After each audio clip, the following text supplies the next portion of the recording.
Pues nada, buenas tardes, bienvenidas. Gracias por asistir una vez más, como siempre, a estos encuentros del alumnado de la Fundación Sexpol. Este es el encuentro número 4 y bueno, nuestra compañera Pilar nos va a acercar a las redes sociales y bueno, al trato que le damos allí a la sexualidad y a nuestra sexualidad. Bueno, si ya habéis asistido anteriormente a estos encuentros, pues ya los conocéis, pero si es la primera vez que estás con nosotras, pues te cuento un poco. Estos encuentros están organizados dentro del marco de las prácticas de alguna de nuestras formaciones que hacemos en la Fundación Sexpol, tanto para el máster como para el curso de monitora en educación sexual. Y bueno, esta es la promoción número 38 y son las propias alumnas las que seleccionan y preparan los contenidos que van a trabajar en las tertulias. Como siempre os recuerdo que grabamos las sesiones para después subirlas a YouTube y que puedan así estar disponibles y disfrutarlas muchas más personas. Agradecemos mucho que activéis la cámara, ya sé que tenemos vergüenzas, que nos hemos peinado y todas esas cosas, pero la verdad es que favorece mucho la comunicación y bueno, es algo un poco más personal, ¿no? Dentro de lo personal que puede llegar a ser una modalidad online.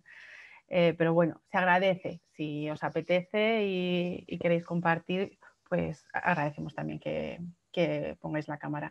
Y bueno, pues que si no vais a intervenir, que los micrófonos, por favor, desactivados para evitar que haya ruidos que pueda distorsionar o que pueda interrumpir un poco, distraer el discurso. Y que si queréis preguntar algo o si queréis que os aclare algo Pilar, pues simplemente o lo ponéis en el chat o busquéis el momento para hacer la pregunta y seguro que Pilar está encantada. Y nada más, que al final de la charla, de todas maneras, abriremos el espacio un poco para compartir, para reflexionar y para, bueno, pues contar un poco nuestras experiencias también con las redes.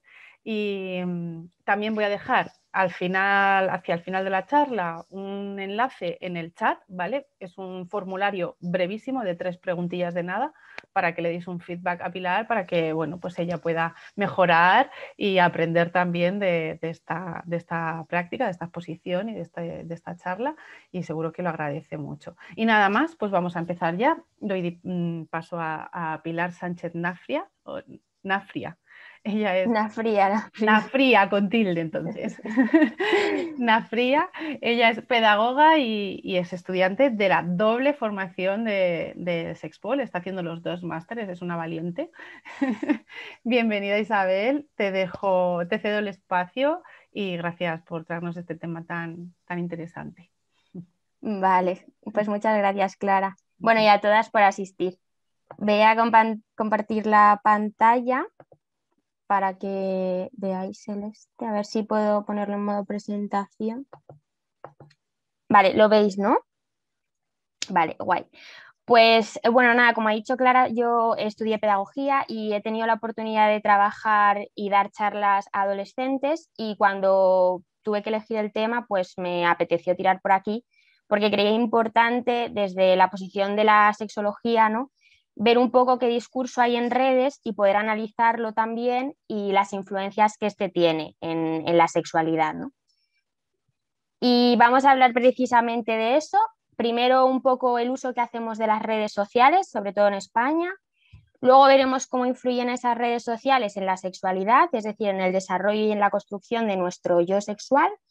En especial, trataremos el tema de la imagen y de la autoestima, que creo que es importante y que se ve muy bien también lo que está, bueno, los cambios que está habiendo. Y luego ese doble discurso de la hipersexualización y la censura que hay en las redes y las consecuencias que tienen ambas. Por último, he querido poner ahí como otros fenómenos de, bueno, hace referencia a unas cosas que surgen, ¿no?, en redes, que luego os diré cuáles son para no adelantarme, y entendiendo que al final vamos a trabajar también en contextos educativos, creía importante hablar de las nuevas formas de violencia, también para ver cómo, no solo como profesionales, sino estando en casa con menores o nosotras mismas, cómo podemos hacer frente a diferentes situaciones, ¿no?, que se pueden dar en redes. Y a ver, porque no veo bien esto. Bueno, esto era lo que yo tenía en mi cabeza cuando hice la presentación, ¿no? Y es que Internet y en concreto las redes sociales no pueden ser el mayor educador sexual para los jóvenes y no tan jóvenes, puesto que ya en redes no hay solo gente de 15 años, también podemos encontrar personas de 50, ¿no? Y para las que no estéis muy familiarizadas con la institución así de la escuela, básicamente habría como dos pilares, ¿no? Uno sería el currículum oficial, que sería pues lengua, matemáticas, tal, donde pues a veces nos enseñan, ¿no? En lengua, sintaxis, en matemáticas, pues las ecuaciones, lo intentan. Y luego tendríamos el currículum oculto. ¿Y a qué hace referencia esto? Pues a mí cuando me dicen que en el colegio no hay educación sexual, yo digo, bueno, con matices, porque en realidad sí que aprendemos ciertos valores sobre la sexualidad en el colegio. Y es precisamente a través de esto, del currículum oculto, ¿no? Por ejemplo, cuando el profesor de gimnasia directamente separa a niñas y a niños en la clase de gimnasia y a los niños les pone a jugar al fútbol, porque supone que van a ser estrellas, y a las niñas como que da igual, ahí estamos interiorizando muchas cosas. Y si no somos conscientes, puede haber muchos problemas luego, ¿no? En nuestra construcción pues, a nivel personal. Y un poco lo que he querido yo trasladarlo a las redes es que en el currículum oficial estarían los perfiles oficiales, como por ejemplo el de Sexpol, que pues podemos encontrar información académica, ¿no? Pero luego también hay que filtrar según qué perfiles. Y os quería traer el movimiento que está habiendo ahora en torno a la profesión de la sexología, que es esa idea de sexología no es follología, y luego lo veremos también qué es esto. Y por otro lado, me he querido centrar en ese currículum oculto, ¿no? Que serían los influencers como nuevos referentes, el like como lo que hace deseable o no, y esos goals o esas expectativas que se supone nos harán más felices. Y todo eso para mí conforma la educación sexual en redes sociales y es lo que he querido desentrañar un poquito en esta presentación. Bien, esto es rápido. Estadísticas. ¿Qué uso hacemos de las redes sociales en España? Pues aquí os traigo esta gráfica que difiere en, bueno, personas jóvenes, personas adultas, haciendo dos columnitas, ¿no? Y vemos las aplicaciones de más a menos usadas. Hay algunas en las que no hay casi diferencia, pero otras claramente están más dominadas por los jóvenes, ¿no? Como podría ser Instagram y al final de la cola TikTok. Y ahora me gustaría lanzaros una pregunta, que es que si os falta algún dato en esta gráfica. No sé si podéis activar el micro o lo podéis decir por el chat, o si no... Un tramo de edad bastante amplio, ¿no? Eso es. Esta gráfica es un poco basurilla y precisamente es eso, porque no nos dan todos los datos a nivel de edad, ¿no? Y a mí me llamó la atención qué pasa con esos menores de 16 años y por qué no me han salido directamente en esta gráfica. Bueno, pues es que en teoría y bueno, atendiendo un poco a nivel legal, los menores de 14 años, por tema de protección de datos, no podrían tener perfil en redes sociales, a no ser que tuviesen consentimiento de su tutor. La realidad es que ninguna plataforma, al menos que yo conozca, filtra esto. Y bueno, el hecho de que no haya datos a primera vista o no pueda haber datos fiables porque no es una situación que esté regulada, puede traer problemas, ¿vale? Entonces, rápidamente yo fui ahí a buscar y me encontré esto, que es el uso, ¿no? O los usuarios que habría, los perfiles que habría entre 4 y 15 años de edad en España, también en 2020. Y es precisamente que en Instagram y en TikTok es en las aplicaciones o en las plataformas en las que más se mueven y por eso son las que yo voy a tratar en esta tertulia, porque si nos metemos en Twitter o nos metemos en otras plataformas, habría que analizar también diferentes historias y no nos daría la vida. Entonces, sobre todo vamos a hablar de Instagram y de TikTok. Me hacía gracia ver lo de los 4 años, porque con esto de la edad y cuando se empiezan a iniciar en el uso de las redes, yo una vez estuve en una charla, ¿no? Y con el tema de la pornografía, pues dijimos como, no, hay informes que dicen que a los 8 años. Y me dijo una madre, bueno, en realidad es cuando tienen dispositivo con internet, ¿no? Y dije yo, pues también. Entonces, en el momento en el que tengan un dispositivo, pues pueden acceder a cualquier tipo de información, ¿no? Y a descubrir un mundo muy, muy truculento a veces. Pero bueno, ¿para qué utilizan las redes los jóvenes? Pues yo os he traído aquí a esta autora, Roxana, que hizo un informe también para entender cómo, bueno, el uso que hacen y cómo este contribuye a su identidad, ¿no? Al desarrollo de su identidad. Entonces, básicamente, ella dijo que el 90% lo utilizaban sobre todo para comunicar con iguales y socializar. Y otra de las conclusiones que sacó es que no hay diferencia entre la realidad online y la realidad offline para ellos, ¿no? O sea, ya son como nativos de las redes. Y a mí me gustaría preguntaros cómo creéis que puede afectar esto a sus relaciones sociales, si tienen más, menos, si son más vínculos más fuertes, más débiles. No sé si os surge así algo de repente en la cabeza. ¿Nada? Vale, pues he visto que casi se abre un micro, te he pillado. Pilar, te interrumpo.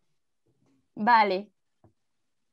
Bien, a ver, yo tengo 3 hijos y creo que soy de Argentina, no soy de España, pero vale también las estadísticas, no Bueno, esta varían. autora en concreto es argentina, Bien. además. El año pasado se vio muy fomentado el uso de los niños en las redes por el hecho de que la escuela estuvo incluida a través de un teléfono, básicamente, que es el mayor dispositivo que se posee en los hogares, lejos de ser la computadora, es un teléfono. Ese teléfono para los más chicos era el teléfono que compartía con la mamá, con el papá, con lo cual el acceso a material pornográfico, a material de bullying, porque estos videos que se pasan entre los chats de los padres haciendo bullying sobre otra persona, los chicos lo tenían al acceso en la galería y en una distracción, hasta a veces sin saber cómo, llegaban a ellos toqueteando. No hay diferencia, sí, exactamente, para ellos se borró la línea de la diferencia entre online y offline porque lo único que tenían acceso era a eso. Todo el amiguito era el que veía a través de una pantalla. El afecto era el que veía a través de una pantalla. Entonces, hay un gran trabajo por recuperar este año, volviendo a tomar el contacto y marcando la diferencia. Me parece súper valiosa tu clase porque como papás, más allá de educadores y de las demás funciones que tenemos los que estamos aquí, tenemos que recuperar esos espacios y poder hacer una diferenciación. Oh, pues muchas gracias porque justo hablaremos también de eso, del tema de cultivar la intimidad y de lo importante que es. Entonces, muchas gracias por el comentario. Y precisamente pues lo que dijo Roxana es eso, ¿no? Que al no haber diferencia hay una sobreestimulación en el contacto, en la interacción y evidentemente puede traer consecuencias si no sabemos cómo gestionar esa interacción. ¿Y qué pasa durante la pandemia? Que también me pareció interesante comentarlo, pues que explosión máxima, ¿no? O sea, en el tema de la pornografía, aunque no lo vamos a tratar directamente, ha habido un pico muy, muy alto en el consumo y me gustaría traer también estos dos datos, ¿no? Que el 28% de los jóvenes, aquí tenéis la fuente debajo de este informe, ¿vale? Que también se realizó en jóvenes de menos de 18 años.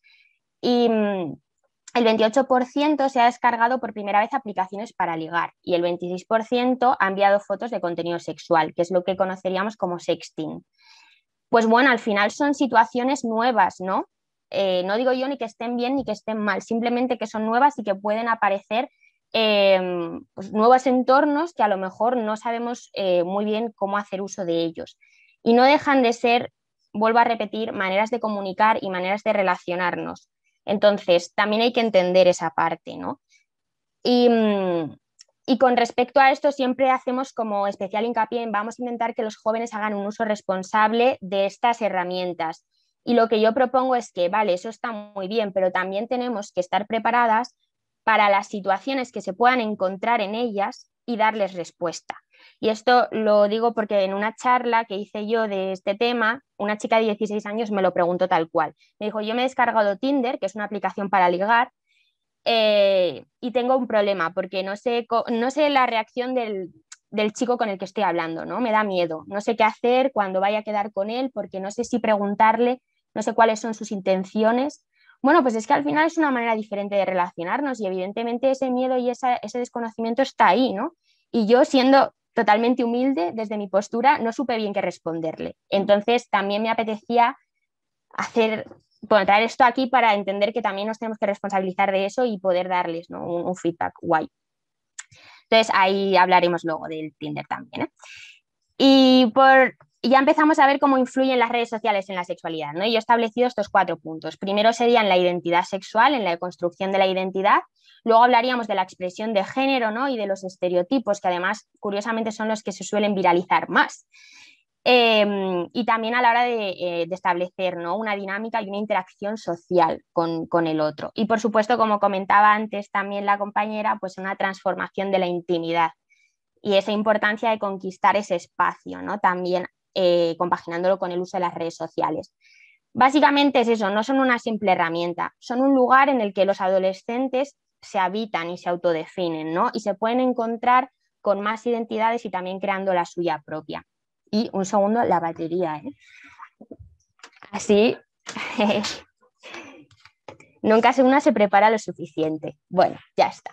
Vale, y he citado aquí también este artículo porque de todo lo que he encontrado me ha parecido el que más sintetizado está en internet y tiene unos referentes muy guays, porque luego hablaremos también de que me he encontrado alguna que otra barbaridad. Pero bueno, que entendamos las redes como eso, ¿no?, un espacio en el que merece la pena analizarse y encontrarse. Y ese espacio se dan en un contexto concreto.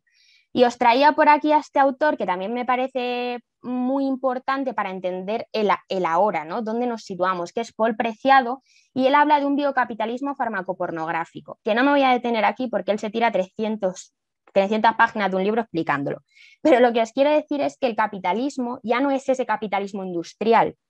Ahora el capitalismo se centra en nosotras y lo que intenta es producir ideas móviles, órganos vivos, deseos, reacciones químicas, estados del alma, ¿no? Se trata de inventar un sujeto y producirlo de forma global. Y es por eso que tenemos que estar pendientes, ¿no?, de qué manera está interfiriendo el sistema en mis deseos, en lo que yo quiero, en cómo me relaciono conmigo misma.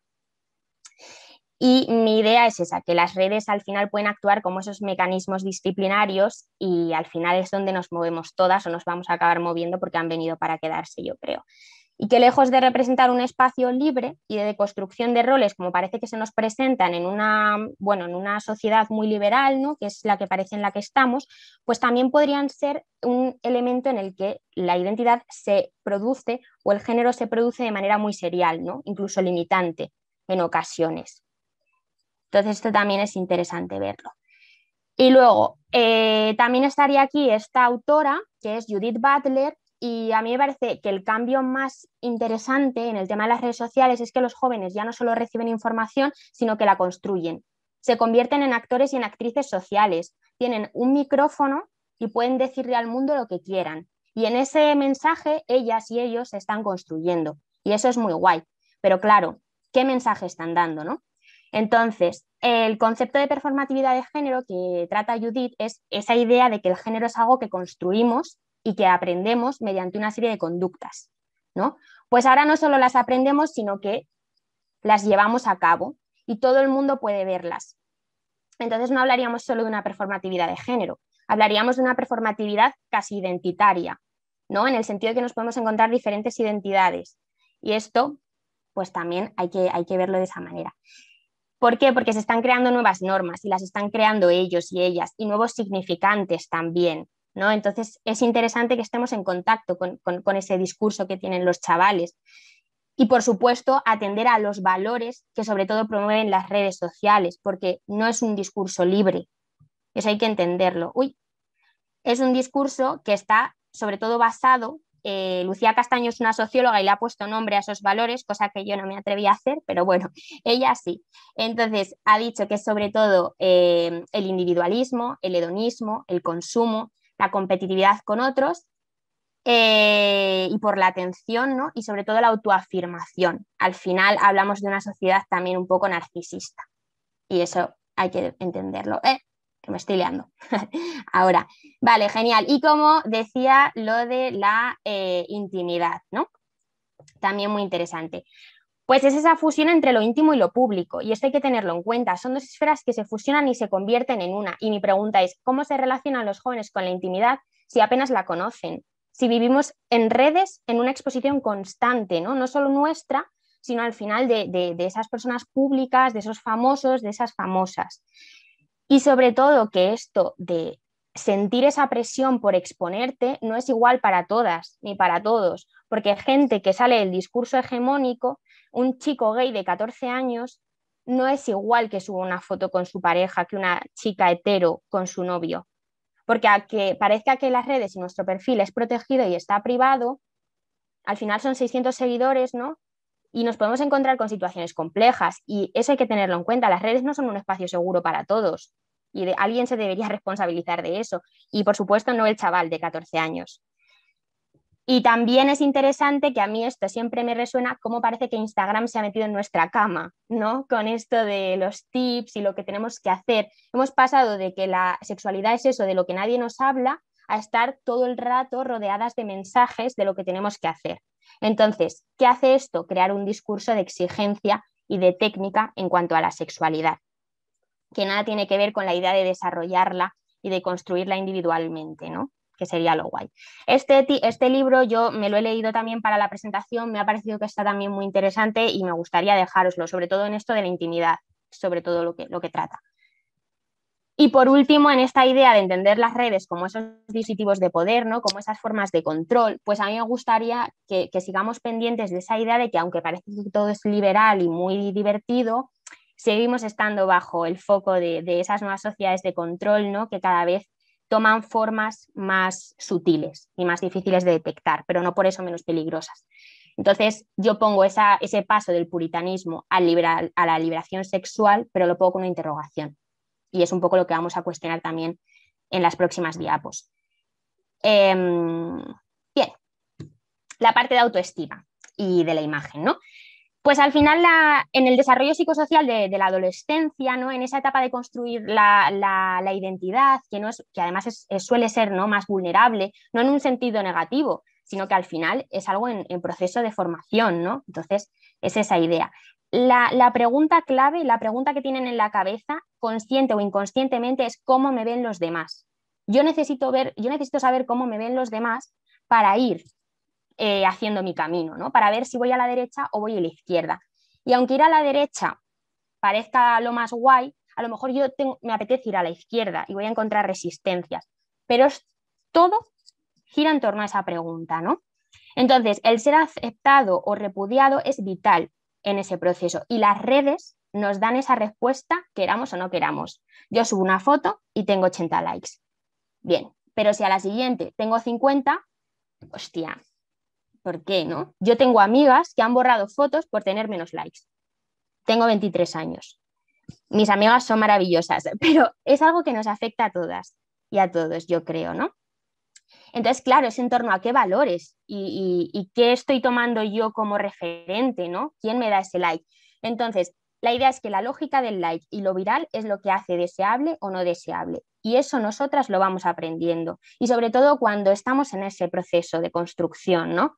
Porque ahora mismo a mí me pilla y a lo mejor me da un poco más igual. Pero soy una niña de 13 años y al final todas buscamos lo mismo, ser aceptadas. Y es un proceso de aprendizaje, como decía. Entonces, bueno, el tema del like no es una cosa que me saqué yo de la manga. En el libro de Adriana Arroyo, de Falos y Falacias, ella traía este estudio, ¿no? De la Universidad de California, que hicieron para ver qué efectos tenía el recibir un like a nivel cognitivo, ¿no? A nivel neuronal, qué partes del cerebro se activaban. Y efectivamente vieron en adolescentes que se activaban esas partes del cerebro relacionadas con el placer. ¿Y qué pasa cuando se activan esas partes de nuestro cerebro? Que se libera dopamina. Pero cuando estamos expuestos a excesos de dopamina, los receptores se desensibilizan, ¿no? Y es esa idea de necesito más. Entonces, bueno, el like tiene un efecto, ¿vale? Y también hay que tenerlo en cuenta. Y al final, pues es un ensayo y error en la búsqueda de aceptación social. Y lo que hay que entender es que no todas podemos ser aceptadas a veces, porque hay una norma social que es la que lo rige, ¿no? Entonces, puedes ir a favor de la norma o puedes ir en contra. Y aunque al principio cueste un poco ir en contra, te la tienes que apañar. Y no solo se vende una estética, ¿no? También se vende una forma de ser, lo que comentaba de encontrarnos diferentes identidades. Y esto a mí me parece súper interesante, que luego, si no, en los minutos de debate, a ver qué opináis vosotras, que yo creo que cada vez hay como más categorías, ¿no? Y esas categorías tienen como más nivel de exigencia. Porque precisamente vemos esa idea de que se viralizan ciertas personalidades, ciertas identidades, ¿no? Y cada vez como más segmentadas. No sé, es un poco el análisis que hago yo, pero ya os digo que es más personal. Luego os quería traer aquí el tema, pues, claro, del tema de las operaciones estéticas, que también me parece importante entender el papel que juegan las redes sociales en el discurso que se hace frente a las operaciones estéticas. Y os traía esta cita de Norma Fuller, que ella dice, ¿no?, que en la posmodernidad el cuerpo se convierte instaurador del orden social y es el lugar donde se expresan las jerarquías y los ordenamientos sociales. Y a mí esto me parece guay tenerlo en cuenta para entender que el cuerpo también es político, que cuando yo cojo y no me depilo estoy lanzando un mensaje y esto parece a veces frívolo, pero no lo es, porque es precisamente el sitio donde se pretende instaurar ese orden y desde el donde también nos podemos reivindicar. Y por supuesto esta noticia es de unas influencers, o bueno, también de famosas, ¿no?, que efectivamente son las nuevas musas de la cirugía estética y al final son referentes, entonces bueno, hay que tenerlo en cuenta. Y en cuestión de género, pues sigue habiendo diferencias, ¿no? Son datos del informe de la Sociedad Española de Cirugía Plástica y Estética que se hacen anualmente. Alrededor de unas 400.000 operaciones se realizan en España, el número se ha ido incrementando. Y la diferencia de mujeres a hombres, yo creo que aquí es un poco cisnormativo también, pero bueno, esa es bastante grande. Y también curioso que la operación más demandada siga siendo el aumento de pecho, ¿no? También una zona que socialmente se ha querido sexualizar más, sobre todo en el cuerpo de la mujer, y en la que casualmente también se generan más complejos. La presión social ahí yo creo que tiene un papel bastante importante. Y bueno, os traía estas dos imágenes, ¿no?, que son cogidas de Instagram. La primera es de una chica que salió en un programa de aquí de España, que es La Isla de las Tentaciones, que es un programa también muy visto, y me parece que se ejemplifica muy bien el discurso que se hace, ¿no?, de las operaciones estéticas. Y ella dice: hola chicos, vengo a contaros que dentro de poco me voy a la clínica tal, en Estambul, a hacerme un pequeño retoque en la cara que para mí es un complejo. Os iré contando más adelante cómo va a ser mi experiencia y poder ayudar a gente que tenga el mismo complejo y que vean en mí los resultados y así poder ayudaros a dar el paso. Bueno, pues está muy bien que la gente decida hacerse una operación estética, pero no es una terapia. No, no es ese el discurso que deberíamos de dar, y sobre todo hay que entender que esto es publicidad, que las clínicas se benefician de esto y que a ciertas influencers o ciertas personas de referencia les pagan por decir según qué cosas y por naturalizar esto, que está muy bien, pero que al final es generar dinero. Entonces, esto de crear necesidades, ¿no?, para al final entrar en el ciclo. Y también os traía esta foto del cantante de The Weeknd, que la subió, no es real, ¿no? Es el que se puso como todas esas cirugías en la cara, un poco para ver el efecto que tenía en la gente. Está en su perfil y la podéis ir a ver y ver un poco los comentarios, ¿no? Porque en realidad hay chicas que tienen estas operaciones en la cara y nadie se sorprende tanto. Dicho esto, bueno, esta estadística igual es de las edades en las que más se realizan las operaciones estéticas también en España, ¿no? Edades en las que la mujer parece tener que ser más deseable, porque como que a los 65 ya tampoco, pues un poco también sesgado todo esto. Y por supuesto el concepto de máscara, que a mí me parece súper interesante para entender el tema de la autoestima y de la imagen en este contexto, ¿no?, que es de Adriana Arroyo, también de su libro Falos y Falacias, y que os traía por aquí una cita textual para entender un poco el discurso del empoderamiento y el foco que ponemos no en esa máscara, en esa careta, y nos olvidamos del resto. Y Adriana dice que en la cultura occidental una mujer promedio puede gastar más en productos de belleza, tratamientos y ropa que en su propia educación. Es curioso que a eso le llamemos empoderamiento. Bueno, pues igual, el tema de la belleza, de la ropa, si queremos llamarlo autocuidado, a mí me vale también, pero que eso sea empoderamiento y cómo el sistema se intenta un poco tergiversar ese término, ¿no?, para modelar nuestra conducta también es curioso. Entonces, ¿qué estamos creando? ¿Qué estamos construyendo? Personalidades alterdirigidas, que esto es un término un poco rebuscado, pero en realidad no, porque alter viene de alteridad, que alteridad hace referencia al otro o la otra, ¿no? Entonces, es un poco, estamos creando personalidades dirigidas por el otro. Y claro, al final orientar, o sea, que estén orientadas a la mirada ajena, pues puede traer consecuencias negativas o positivas, no sé, en nuestra autoestima, ¿no? Porque es un poco que nos tenemos que responsabilizar. Además, yo en el máster estoy aprendiendo que la autorresponsabilización es súper importante en el placer, en la relación con nosotras mismas. Si dejamos al otro que su opinión y su valoración tenga más peso que la nuestra propia, estamos muy vendidas, ¿no? Nunca mejor dicho. Y sobre todo, ¿qué filtro tiene esa mirada? ¿Qué es lo deseable y qué es el éxito en una sociedad consumista? También es curioso, ¿no? Y al final me venía como esta frase a la cabeza, ¿no? De que hoy la pantalla es más que un espejo. Y eso hay que verlo también. Y ya para acabar, el tema de este término, ¿no? Que también nos puede ayudar a entender un poco toda esta movida, que es la sociedad del espectáculo, que lo puso un hombre que se llama Guy Debord, y la verdad que lo puso como que el término surgió en los 60 o así, o sea, bastante visionario. Pero bueno, yo me he hecho como un trabalenguas para entenderlo, ¿no? Y es que en la sociedad del espectáculo yo soy lo que se ve, solo lo que se ve, y se ve lo que tengo. O sea, cambiamos la lógica del ser al tener, algo de propiedad, ¿no? Y por supuesto, si no lo tengo, que al menos lo parezca, el postureo actual. Entonces, claro, entender esto desde este punto de vista dice, hostia, que nos estamos perdiendo, ¿no? Que estamos dejando por el camino, que era precisamente esos espacios de intimidad donde nos podemos desarrollar y podemos entender esa autorresponsabilidad y hacia dónde nos dirigimos y cómo nos construimos. Y esta sería la parte de la autoestima, ahí, vale. Y la imagen, y luego hablaríamos, por supuesto, también de esta idea de hipersexualización y del sexismo que hay en redes sociales, porque claro, yo pongo esta imagen, ¿no? De guía de la buena esposa, y todo el mundo, bueno, todo el mundo no, pero seguramente en una clase tercero de la ESO me digan, eso es machista, eso no está nada bien, eso es machista. Ya, pero si yo les hablo de la hipersexualización y de la censura o les pongo esta imagen, a lo mejor ahí tenemos un problema, ¿no? Entonces, al final es entender que el sistema avanza y el machismo avanza con él. Y cada vez se generan nuevas formas de control y de opresión, y siempre hacia las mismas. Entonces, eso es un poco jodido. Bien, el tema de la censura. En redes se ve muchísimo y es complicado. Tanto TikTok como Instagram tienen políticas muy, muy turbias respecto al cuerpo de la mujer. Y esto también digo de la mujer porque también es un poco qué es el cuerpo de la mujer, ¿no? O sea, ¿qué tetas tengo yo?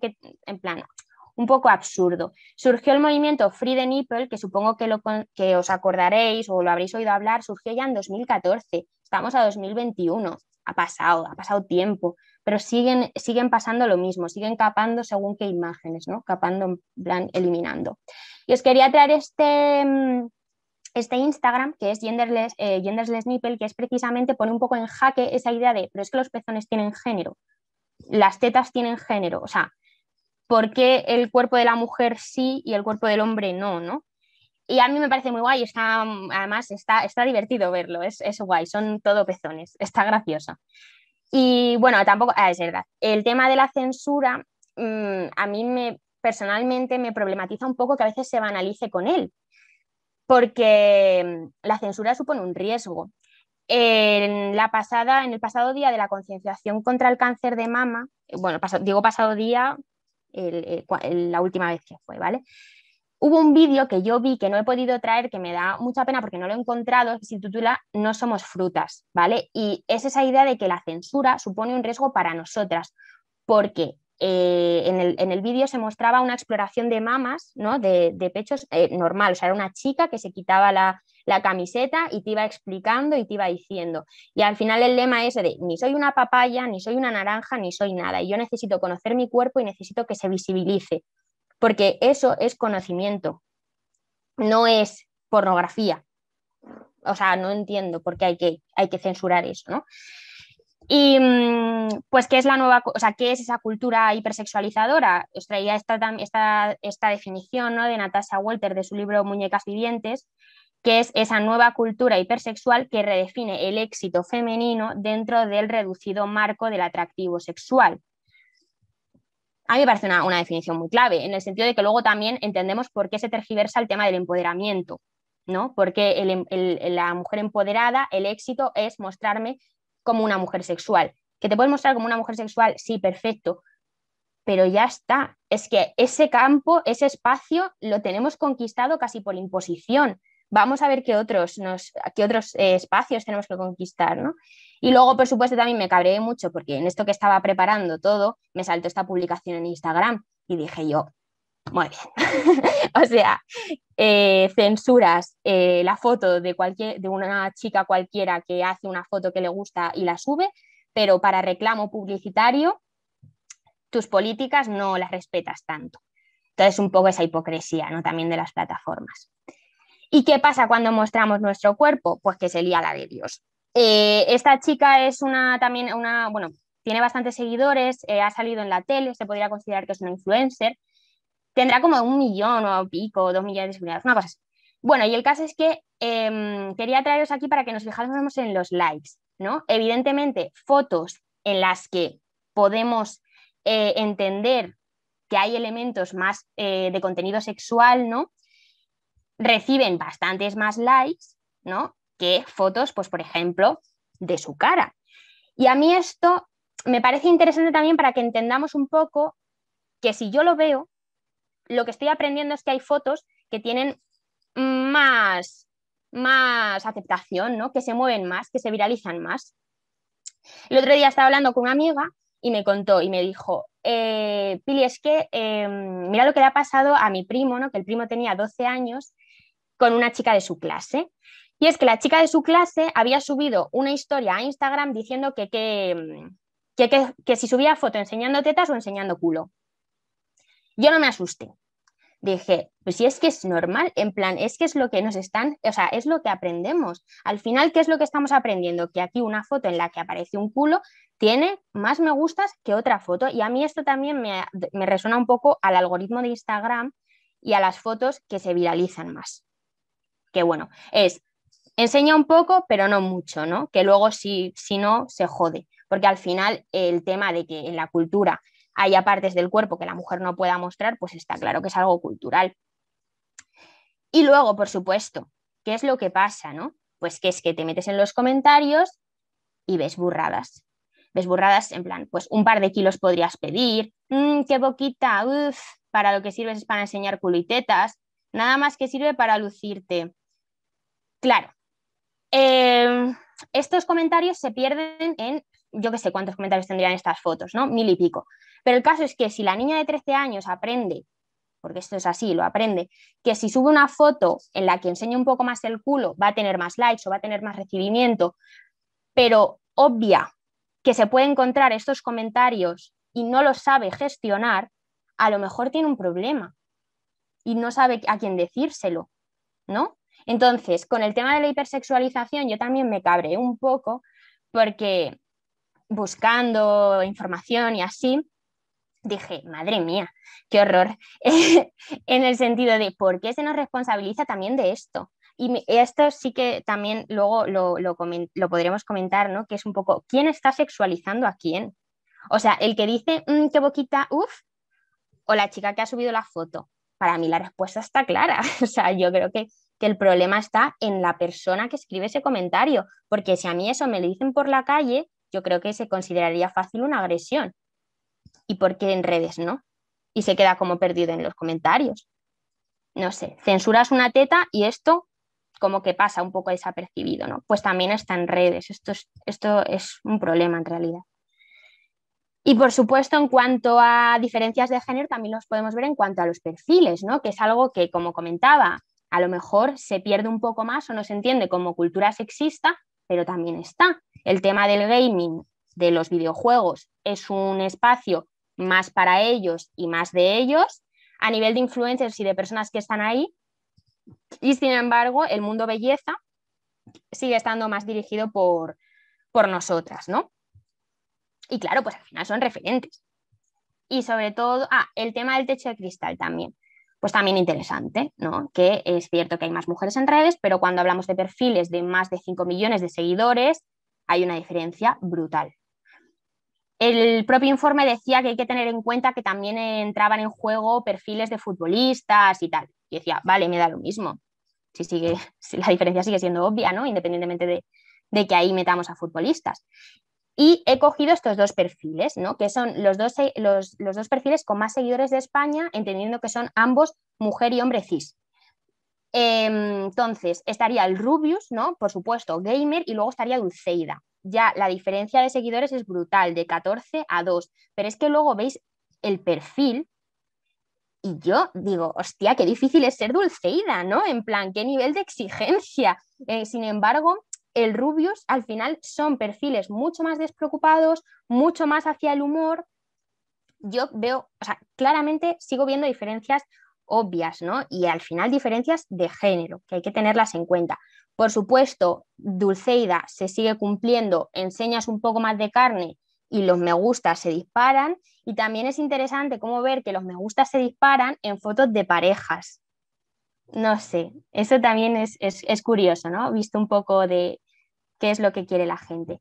Y luego, por supuesto, entrenar la mirada en el sentido de que al final detrás de los influencers están las marcas están las marcas publicitarias, que son las que también les interesan que existan esas diferencias, ¿no? En cuanto a roles de género. Entender que el mundo de la belleza siempre será más exigente y siempre estará más expuesto a juicio en cuanto a nuestro físico y nuestra autoestima, y que luego también encontramos perfiles, ¿no? que os los he traído aquí, que serían los considerados como beauty boys, que en el caso de estos dos chicos son chicos que se identifican como género fluido. Y también está guay que existan estos perfiles, pero también hay que entender que son más vulnerables al hate, ¿no? Al odio de las redes, y que por supuesto tampoco son la norma en su identidad. Es decir, que tú eres una persona de género fluido y puedes tener esta expresión de género o puedes tener otra. Pero yo creo que se sigue instaurando esa idea de que al final ellos son la norma, ¿no? O Dulceida es la norma de una chica lesbiana. Pues no tiene nada que ver. Eso hay que seguir trabajándolo también en las aulas. Y lo de otros fenómenos, que os lo he dejado ahí como un poco, encender la luz, porque ahora os lo he dejado ahí un poco como con expectativas, pero básicamente son estos tres. Vamos a hablar de la cultura del tip, del OnlyFans, que para quien no lo sepa, ahora os lo explicaré, y un poquito de las aplicaciones para ligar, que os comentaba antes con la anécdota. Bien, la cultura del tip. No sé si he compartido el sonido. Bueno, ahora me decís si se oye. ¿Se oye? Chicas, atended porque he visto que... Vale, guay. Chicas, atended porque he visto que la mayoría de... Cállate. Okay. Vale. Bueno, este vídeo es de TikTok, ¿vale? Entonces me pareció interesante también traerlo aquí a la presentación para si hay alguien que no está familiarizada con la plataforma, es este tipo de contenido, ¿vale? Son vídeos cortos, pueden ser haciendo comida, haciendo deporte, lo que sea, y este chico nos va a explicar cómo besar a un chico. Entonces, atenta. Chicas, no hacen esto cuando besan a un chico y deberían de hacerlo. El truco es muy sencillo, pero muy eficaz. Con una mano la agarras por la parte trasera del cuello y con la otra la agarras de aquí, y esta es la que utilizarás. Entonces, cuando acabe el beso, simplemente te apartas, le miras a los ojos, sonríes, bajas la mano aquí, vuelves a subir y le vuelves a besar. Y os parecerá una chorrada, pero los chicos van a confirmar. Vale. Bueno, a mí no me ha quedado muy claro. Por supuesto, el heterosexismo está ahí patente. Este vídeo tiene 1,5 millones de me gustas y se ha compartido 11.000 veces. Y si te metes en los comentarios, alucinas. Es decir, a nosotras nos puede parecer como, este chico, vaya tontería, pero al final esto lo ven personas de todas las edades con sus movidas en la cabeza y pueden entrar en el juego o pueden no entrar. Y luego este es el mismo, lo que pasa es que nos dicen cómo tener una relación sana. Y yo lo traje también un poco en clave de humor porque es como, pues, sexo a diario, mandar mensajes románticos, no mentir, bañarse juntos, festejar aniversarios, ver películas románticas y planear viajes. Y claro, yo dije, pues no doy ni una. Debo tener la relación más tóxica de mi vida. Pero no, la realidad es que no. Pero claro, al final, ¿qué hace la cultura del tip? Genera expectativas irreales. Seguimos en esa lógica de tener que, el chico diciendo, deberías, no sé qué, la mano por aquí, de tener que, en vez de vamos a descubrir y vamos a desarrollar nuestra sexualidad de manera individual y atendiendo a nuestros deseos individuales, y si nos encontramos alguna dificultad en el camino, joder, pues vamos a ver, pedimos información, ¿no? Pedimos asesoramiento. Y la idea es que al final lo queremos todo rápido y fácil, ¿no? Hay cosas que no funcionan así. Bien, y el movimiento que os comentaba de sexología no es follología, que es por eso de también un poco intentando concienciar de que, bueno, que no se trata de decir, vamos a hacer, cómo hacer una buena felación, cómo hacer un buen cunilingus. Es que nadie te puede decir cómo hacer un buen cunilingus, porque primero habrá que ver qué le gusta a la persona a la que se lo quieres hacer, ¿no? Y se lo tendrás que preguntar. Entonces, no he conseguido encontrar el perfil que puso por primera vez estos posts en Instagram, ¿vale? Porque lo compartieron un montón de perfiles, entonces yo supongo que si ponéis el hashtag, pues, mira, ahí hay una mano. Creo que es un compañero mío de la universidad, así que luego si lo busco Pues, os lo mando. Dale créditos porque yo lo pensé, dije, me da Lo mucha rabia. compartí suyo y me agradeció, así que bueno, luego ya os buscaré y os lo Genial, pues comparto. menciónale, vale, guay, pues muchas gracias. Pues eso, me pareció interesante traerlo aquí porque ya que además habrá compañeras mías, pues yo que sé, algo de de la futura profesión, pues estaría guay también saberlo. Y bien, vamos a la parte del OnlyFans, ¿no? Que yo no sé si sabéis lo que es el OnlyFans, si habéis escuchado hablar de él. Bueno, para la gente que no lo sepa, es también una red social en la que tú te puedes hacer un perfil, subir fotos de contenido sexual erótico y tienes suscriptores que te van pagando mensualmente. Pueden establecer contacto contigo, pueden pedirte fotos, vale, tal, vale. Y como veis, el logotipo es así como, qué maravilla, ¿no? ¿Dónde me estoy metiendo? O sea, juega mucho con una estética muy, muy interesante, ¿no?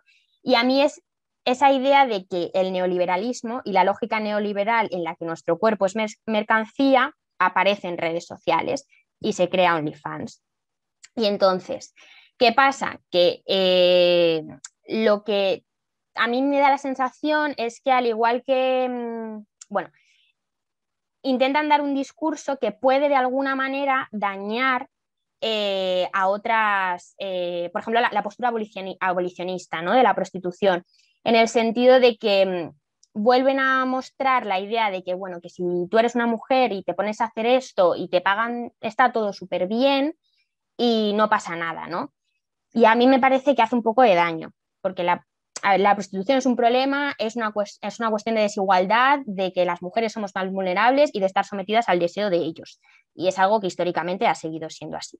Entonces, que a mí OnlyFans exista, ni me va ni me viene, ¿no? En el sentido de que yo no voy a sentar a dictar sentencia, porque a lo mejor hay alguna persona aquí que tiene OnlyFans, pero que se haga bajo un discurso de liberación, de empoderamiento, cuando el último fin es el económico, y al final estás poniendo tu cuerpo al servicio del sistema, a mí eso liberador no me parece, pero que se puede hacer, pues yo no voy a decir que no, ¿no?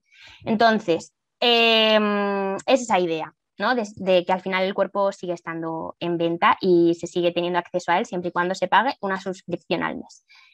Y claro, os traía esta cita de Alexandra Kollontai un poco como, bueno, que al final como las formas de vender nuestro cuerpo también cambian y que hay que estar también un poco al quite de ellas, ¿no? Y es que a mí me da que eso, que la liberación de la mujer no la da la libre, entre comillas, elección de la venta de su cuerpo, sino que no exista necesidad de ello realmente, ¿no?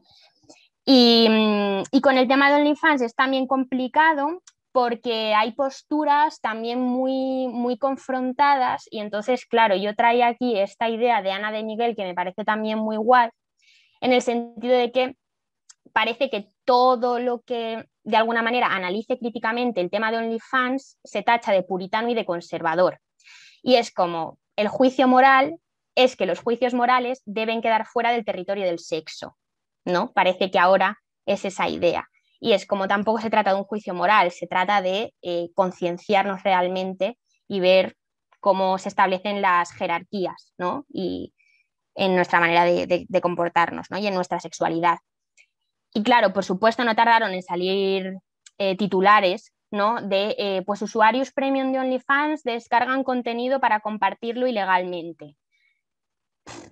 pues es que aparecen estas cosas y al final es que o sea, hay una persona detrás de esto que se beneficia de que haya también perfiles de chicas y de chicos, que también los hay, en OnlyFans. Entonces, al final es muy mercantilista todo. La persona que lo creó, pues este señor de aquí, me parecía también importante ponerle nombre al mayor proxeneta virtual que hay, ¿no? Así dicho, un poco bruto. Y nada, que hay bastantes usuarios y bastantes creadores de contenido. Y a mí me surgía esta pregunta, ¿no? Pues eso, ¿cómo OnlyFans ha limpiado un poco la industria del sexo y de la explotación sexual? Y se ven titulares como, pues el coronavirus me dejó sin trabajo, pero ahora gano unos 1.600 euros con mis nudes en OnlyFans. Claro, en TikTok también hay vídeos promocionando OnlyFans, lo que pasa es que dije, con el de los pelos es suficiente, vamos a traer otro de TikTok. Pero es un poco que entendamos también cómo el lenguaje, ¿no?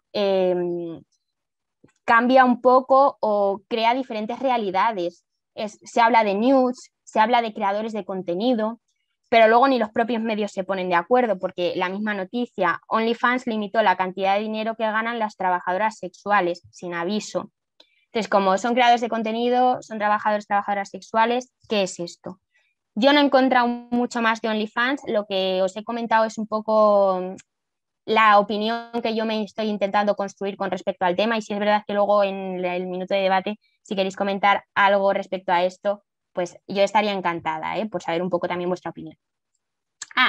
Y bueno, esta es una chica también de aquí de España, que ella hace OnlyFans, y no solo hace OnlyFans, sino que hace coaching de OnlyFans. Y está como también muy popularizado el tema de poner los ingresos que tienen en OnlyFans al año. Y es como, bueno, vale, pues sí, el fin justifica los medios, ¿no? Todo con total de tener dinero en el bolsillo. Bueno, complicado. Y por último, las aplicaciones de ligar, ¿no? Que es también otro tema interesante, porque a mí me parece que sigue mucho esa lógica del yo marca, ¿no? Del cómo yo me vendo, todo ese proceso que tengo en mi cabeza de voy a elegir según qué fotos, voy a poner según qué descripción, y todo eso conlleva, ¿no? Bueno, pues hacer como esa idea de cómo me muestra el mundo, cómo quiero mostrarme al mundo. Y me parecía también muy interesante, os he puesto aquí a este chico y a esta chica que escriben bastante con el tema de Tinder, y la verdad es que teniéndolos a ellos, también lo que pueda decir yo, a lo mejor, no, sobra un poco, pero no. Los quería poner aquí para que los busquéis, porque tienen artículos también muy interesantes. Y sobre todo, hay un análisis que me gusta mucho también para entender que Tinder no se escapa, ¿no? De esas diferencias de género y de esas desigualdades de poder que hay en la sociedad. Y es que, por ejemplo, él dice que hay una clara diferencia en los perfiles masculinos y los perfiles femeninos, sobre todo en búsquedas de pareja heterosexual. Porque él comenta que sí es verdad que ve diferencias también en chicos homosexuales, pero él habla de personas, ¿no? Que tengan esa orientación hetero. Y, por ejemplo, pues esa idea de que al final ellos se muestran como todo el rato en su potencialidad, ¿no? Siempre como temas de, no sé, como él hablaba de deporte, de hacer cosas en las que como muy activos, como sujetos, pues son muy activos, ¿no? Y ella, sí es verdad que era como perfiles más desde la pasividad, desde fotos menos, no sé, donde más, se viesen más ellas, menos actividades que pudiesen hacer, ¿no? O sea, como que había diferencias, y esto también es interesante. Y sobre todo en el momento de relacionarse, había muchas chicas que decían que en realidad tampoco se sentían muy cómodas hablando por Tinder, porque en el momento en el que dejaban de contestar, sí que alguna de ellas se había encontrado con que la persona le empezaba a acosar o le empezaba a decir como cosas del tipo... es que si no vamos a quedar, ¿para qué estás aquí?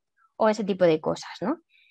Y entonces como también interesante ver un poco las dinámicas que hay en Tinder, porque yo no soy usuaria de Tinder, y sí es verdad que me sugiere muchas dudas, y sobre todo de cara a que a lo mejor pues me venga otra persona de 16 años a preguntar y no le sepa muy bien qué responder, porque en realidad yo tenga las mismas dudas que ella. Y también me gustaría un poco relacionarlo con el tema de la sociedad del consumo y en este caso una cita de Lipovetsky, de esa figura, ¿no?, del hiperconsumidor o de la hiperconsumidora, que lo que dice es que ya no se busca tanto la posesión de las cosas, sino la multiplicación de las experiencias.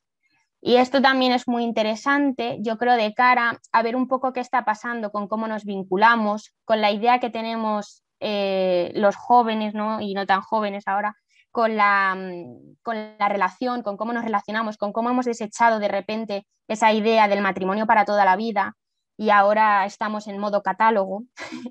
Y entonces también es ver cómo nos vamos ahí de polo a polo y no nos quedamos tampoco en el medio viendo qué pasa, que yo creo que tampoco sería tan malo. Y a mí me gustaría, pues eso, dejar un poco también en el aire esa idea de cómo se transforma la manera de seducir también, ¿no?, en Tinder. Si ahora todo es también a través de ahí, yo creo que estaría guay, sobre todo para poder dar respuesta a según qué dudas se nos planteen. Pero esto ya no lo he hecho, me parecía demasiado. Pero bueno, y por último, hablando del tema de la violencia en redes, pues también muy interesante, porque claro, como yo he visto y creo que es evidente, hay perfiles más vulnerables que otros al fenómeno hate, que para quien no lo sepa, pues hate es odio en inglés, ¿no? Y es esa idea de, sobre todo del odio que hay en las redes y de que hay perfiles más vulnerables a ellos, ¿no? Y entonces vamos a ver el tema de los delitos de odio en redes y del colectivo LGTBIQ+, y de nuevas formas de violencia sexual en redes, sobre todo en TikTok. Vale. Bien, os pongo por aquí estas dos asociaciones, organizaciones, como lo queréis llamar, que son COGAM y la Federación Estatal de Lesbianas, Gays, Transexuales y Bisexuales, que en cuestión de delitos de odio y de LGTBI-fobia, a nivel, bueno, no solo, COGAM sí que tiene más cosas a nivel de contexto escolar, pero las dos tienen información muy interesante con respecto a esto, ¿no? Y me leí un artículo de Javier Ojeda, que es asesor jurídico, creo, de la Federación, que decía que la orientación sexual y la identidad de género son dos de los primeros motivos de delitos de odio en el mundo. Y esto también es interesante. Perdón, voy a beber un poquito de agua. Bueno, fallos del directo. Bien, pues esto también es interesante, ¿no? Porque a pesar de ser en cantidad, en número, elevados, legalmente hay mucha, o sea, falta, ¿no? Todavía, faltan cosas por hacer. Y de hecho lo comentaba el otro día también con el tema que está viendo de Pablo Hasél y ha surgido mucho el tema de los delitos de odio y yo trabajando en esto pensaba, o sea, que casi que depende de quién lo reciba, ¿no? Ese odio, como que se tiene más en cuenta o menos. Y dicho por COGAM, ¿no? Las redes es el medio más utilizado para ejercer ciberacoso LGTBI-fóbico. Tener esto en cuenta en un aula es súper importante porque tenemos que darles herramientas, sobre todo para que no se den estas conductas y si se dan, de alguna manera poder ofrecer apoyo, ¿no?, a las personas que son víctimas de acoso. Les quería traer esta encuesta, este estudio que se hizo también por la Federación en 2020 a nivel europeo, precisamente de acoso en redes, ¿no? Y bueno, pues el titular es ese, que es que el 70% de las personas del colectivo LGTBI han sufrido acoso en redes. Esto es un porcentaje altísimo. O sea, yo lo digo así como ya decimos porcentajes como si no pasase nada, pero hay muchísima gente, ¿no?, ahí dentro. Y bueno, os traía unos de los resultados que a mí me parecieron como más interesantes, que es esa idea de que, bueno, el 95% fueron insultadas, el 57% fueron amenazadas con violencia física y el 28% con ser revelada su orientación sexual, que esto también es una forma de acoso, que a veces no está tan presente, pero también lo es. Y luego, por supuesto, ¿qué consecuencias tuvieron estas agresiones? Pues el 33% redujo su actividad en redes y el 5% denunció. Y de ese 5%, el 55% tal cual, esto lo ponían tal cual, no fue tomado en serio en su denuncia. Claro, pues ahí hay un problema, ¿no? Evidentemente. Entonces, ¿los delitos de odio aparecen en nuestro Código Penal? Sí, en este artículo, que os lo podéis leer si queréis. Yo me lo he leído para ver realmente qué es lo que pasa ahí. Y bueno, pues sí, aparecen en teoría, o sea, se podría penalizar, ¿no?, a la persona, pero claro, si yo llego a comisaría y a mí nadie me toma en serio y no se recoge mi denuncia, y sobre todo, ¿qué pasa cuando se recoge esa denuncia? Porque claro, cuando se recoge esa denuncia, si la agresión viene de un perfil real, vale, estupendo, se puede llegar a esa persona y la denuncia llegaría a trámite, ¿no? Pero ¿qué pasa cuando ese perfil es falso? Que es en la mayoría de los casos. Pues dicho por la Fiscalía de Barcelona, que además puso que los delitos de odio habían aumentado en un 40% del 2018 al 2019, que estos son muchos, y hace nada. Lo que comento es que cuando el perfil es falso, lo que tienen que hacer es ponerse en contacto con las plataformas de las redes. ¿Y qué pasa? Que estas tienen sede normalmente en Estados Unidos. Y allí lo que nosotras entendemos por delitos de odio se ampara en la primera enmienda como libertad de expresión. Entonces, no entienden que tengan que pasarle esa información. Conclusión, se archiva el caso. Y ya está, no pasa nada. Entonces, claro, esto dices, hostia, ¿y por qué las redes sociales no tienen? Claro, yo ahí lo pongo, ¿no? ¿Qué responsabilidad tienen las redes sociales en la gestión de los delitos de odio y en el agilizar los procesos de denuncia? Pues es que esto también hay que mirarlo, porque claro, es que no tiene sentido. O sea, yo entiendo que haya legislaciones diferentes según los países, pero para gestionar este tipo de problemas deberían intentar unificar, ¿no? Para poder dar solución, sobre todo, y dar apoyo a estas personas más vulnerables. Y también quería traer la importancia de la ley trans en este sentido, porque supondría la posibilidad de prevenir y disponer de herramientas más eficaces para este tipo de violencia, porque se entendería que estas personas son más vulnerables y por tanto necesitan más apoyo. Bien, otras formas de violencia sexual, pues tendríamos el conocido como stalking, que básicamente es pues acoso, ¿no? El que tú tengas un perfil que te está diciendo hola, hola, tal, o por comentarios te pongan según qué, pues los comentarios que hemos visto antes, ¿no? De qué culo, qué no sé qué, qué no sé cuántos. Pues eso se puede considerar una forma de acoso, que realmente lo podríamos relacionar con igual lo que tipifica el Código Penal en el apartado de las agresiones sexuales, pero pasa lo mismo en cuestiones de denuncia y en cuestiones sobre todo de reconocer que se está cometiendo una agresión, porque muchas veces somos nosotras las que lo pasamos por alto, ¿no? O nosotros los que lo pasamos por alto porque no se visibiliza como formas de agresión y de violencia, y hay que visibilizarlo para darle un poco la solución que requeriría, ¿no? Y el tema del sexting, pues también constituiría un delito, y esto es importante que los chavales lo tengan en cuenta, porque no es raro encontrarnos esa clase en la que se ha difundido una imagen de una chica, normalmente una chica, pues en ropa interior o desnuda o lo que sea. Y claro, pues ya suficiente palo es que difundan una foto tuya desnuda como para encima tener que a lo mejor decírselo a tus padres o a tus madres o a quien sea, ¿no? Y sobre todo que no sepas qué es lo que realmente está pasando. Y ahí lo que está pasando es que están cometiendo un delito, y es tan sencillo como exponérselo también así a los chavales para que entiendan por qué no lo tienen que hacer y las consecuencias que realmente tiene el difundir, ¿no? Una foto de esas características, y en este caso la importancia de la educación sexual en este sentido también en las aulas. Y luego también, ¿qué pasa cuando esto ocurre en menores? Pues que evidentemente se puede tomar como agravante, y esto es muy interesante tenerlo en cuenta de cara a la plataforma de TikTok, que como ya os he dicho, en ella hay sobre todo menores, ¿no? ¿Y qué pasa? Esta foto que tenéis aquí es de un challenge, de un desafío, de una tendencia, ¿no?, que hay ahora, que se llama Silhouette Challenge, que lo podéis buscar. Simplemente es pues una chica, un chico, ¿no? Y en la luz roja como que se desnudan y cuando se quita la luz roja aparecen vestidos. Y fue como muy sonado porque en las personas de los vídeos que lo hacían ponían en comentarios, no lo hagáis porque la gente está quitando el filtro de la luz roja y aparece sin filtro, entonces se te ve, bueno, cosas así.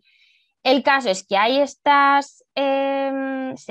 dan lugar a estos vídeos, a estos juegos, podríamos llamarles, y realmente quien está al otro lado de la pantalla los puede utilizar de formas que a lo mejor no nos gustaría. Y entonces esto también hay que tenerlo en cuenta. Yo no he querido meterme mucho ahí, pero sí es verdad que TikTok está como muy en el punto de mira con el tema de perfiles de pedofilia y que luego los vídeos van a páginas un poco indeseables, ¿no? Entonces, hay que tenerlo en cuenta y sobre todo hay que tenerlo en cuenta también de cara a las plataformas y de cara a hablar de esto a los chicos y a las chicas que se van a encontrar con esto y que lo están viendo. Entonces es tontería ignorarlo. Y por último, que estoy mirando la hora y a lo mejor he ido un poco rápido. ¿No, Clara?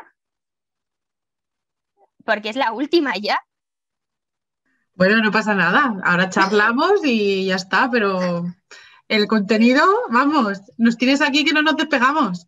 Ya, es que hablo muy rápido, perdón. Pero estupendo. Bueno, pues lo único que os quería dejar para acabar es estas cuatro ideas que a mí me resuenan mucho de cara a tener un poco más claro, ¿no?, de lo que hay que trabajar en las aulas. Que es, por supuesto, desarrollar herramientas, ¿no?, que nos permitan movernos en una cultura que nos hipersexualiza, ¿no?, para que tomemos decisiones con conocimiento de causa, ¿no?, haciendo siempre lo que nos apetezca sin atender a esa presión externa, ¿no? Y por supuesto, también una cultura en la que se vulneran derechos por motivos de identidad y orientación sexual. Y esto hay que tenerlo claro, porque claro, con el tema de la educación sexual, pues es como, venga, vamos a hablar de ITS, vamos a hablar de VIH.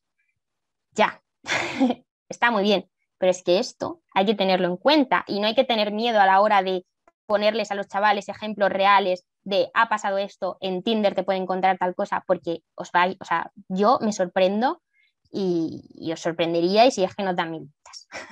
Entonces, con esa, en relación a cómo interactuamos con el otro, ¿no?, es súper importante meterle caña al tema de la empatía, ¿no?, a que por el hecho de que estar al otro lado de la pantalla no te da, o sea, no es, no puedes decir lo primero que se te venga por la cabeza, ¿no? Es necesario reflexionar, tener esa capacidad de autocontrol, de valorar un poco cómo le va a sentar a la otra persona, si lo va a leer, si no, y esa sensibilización, ¿no?, que yo creo que se está perdiendo un poco en este mundo virtual.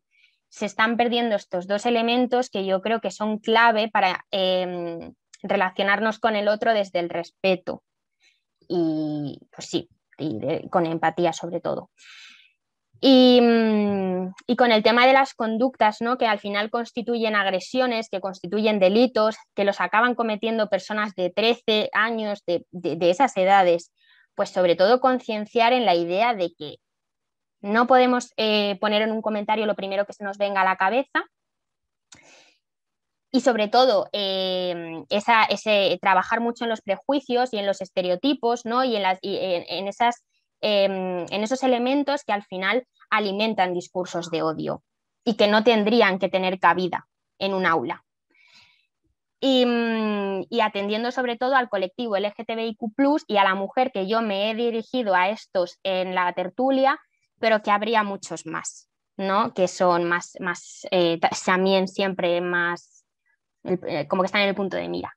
Y por supuesto, dotar de estrategias eficaces para la gestión de las situaciones que he ido exponiendo previamente, tanto a nivel legal como por parte también del profesorado, ¿no?, de la gente que tiene contacto con los chavales día a día, porque muchas veces a lo mejor, pues, yo qué sé, decírselo a tu padre o a tu madre como que te da un poco de palo, pero decírselo a tu prima o decírselo a tu hermana, que al final no se trata solo de la gente que está en las aulas y que yo qué sé, si tenéis chavales o tenéis chavalas cerca lo podréis experimentar, pero darles como ese espacio también para que os cuenten un poco y entrar un poco en ese nuevo mundo que yo creo que desde el desconocimiento también nosotras poco podemos hacer, ¿no?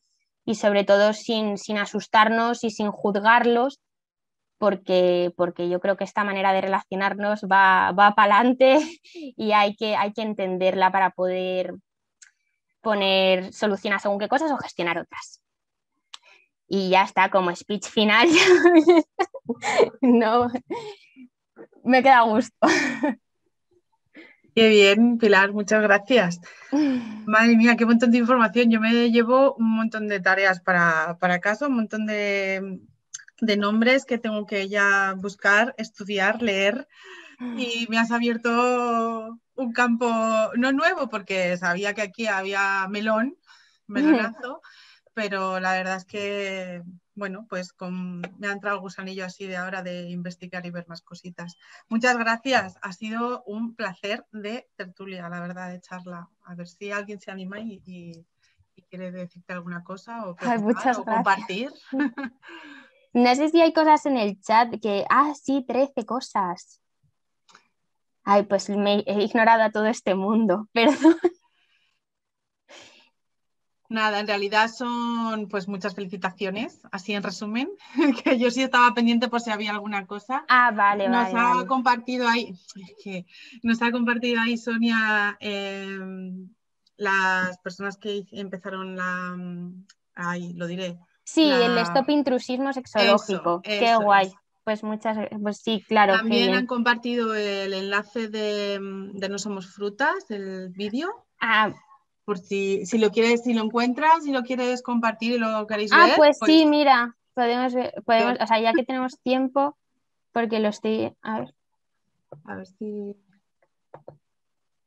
aprovecho mientras, pues ya sabéis, yo para hacerme que os he dejado ahí en el chat el enlace para un formulario de 3 preguntas que se contesta en menos de un minuto. Además, bueno, aquí veis el primero, ¿no? De la censura. Este vídeo puede ser inadecuado para algunos usuarios, no me lo he inventado yo. Así Perdona, que si Clara, queréis, que te nada, simplemente que para que rellenaran un poco el formulario y así tengas tú también una valoración, hay una evaluación un poco que te puedan dar alguna idea o alguna cosa que te quieran decir, así como por lo privado. Y nada, pues si quieres lo puedes poner. Sí, lo pongo. Tienes que darle a lo de nueva función, ¿sabes, no? O sea, ahora mismo no lo está. Ah, vale, Claro, vale, tienes sí. como que volver a compartir, darle a nueva función. Vale, sí, vale, guay. Vale, mira. ¿Ahora lo veis? Sí.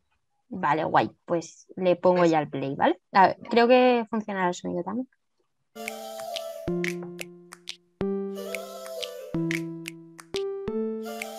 Durante años han censurado nuestros senos.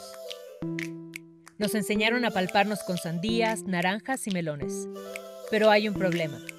A las frutas no les da cáncer. A nosotras sí. Por eso creamos este video explicando paso a paso cómo realizar una autoexploración. ¿Cuándo debes empezar? A partir de los 25 años, lo recomendable es que lo hagas una vez al mes. Si menstruas, hazlo durante tu periodo. Si no, elige un día fijo cada mes para que se convierta en parte de tu rutina. Lo primero es observar tus pechos y la piel alrededor de ellos. Busca lunares o pecas que antes no estaban ahí, o cambios en la coloración de la piel. También observa tus pezones y areolas. Asegúrate de que tengan su color, textura y tamaño habitual. Explora toda el área. Levanta tus senos y mira entre los pliegues. Ahora sí, es momento de tocarte. Coloca la mano por detrás de tu nuca para que la piel se estire. Con la mano contraria, palpa el seno en forma circular. Usa una presión media, haciendo que la piel se hunda un poco para que puedas sentir el tejido, pero sin lastimarte. Toca los pezones y las areolas. Puedes presionar suavemente tu pezón entre los dedos pulgar e índice y notar si hay alguna secreción fuera de lo normal. Acuéstate boca arriba y repite tocando el área alrededor de tu seno. También palpa tu axila, haciendo énfasis en la parte hueca. Trata de identificar si sientes bultos, hoyuelos o inflamaciones. No somos frutas, somos personas. Veámonos. Toquémonos. Nuestra salud no debe ser censurada.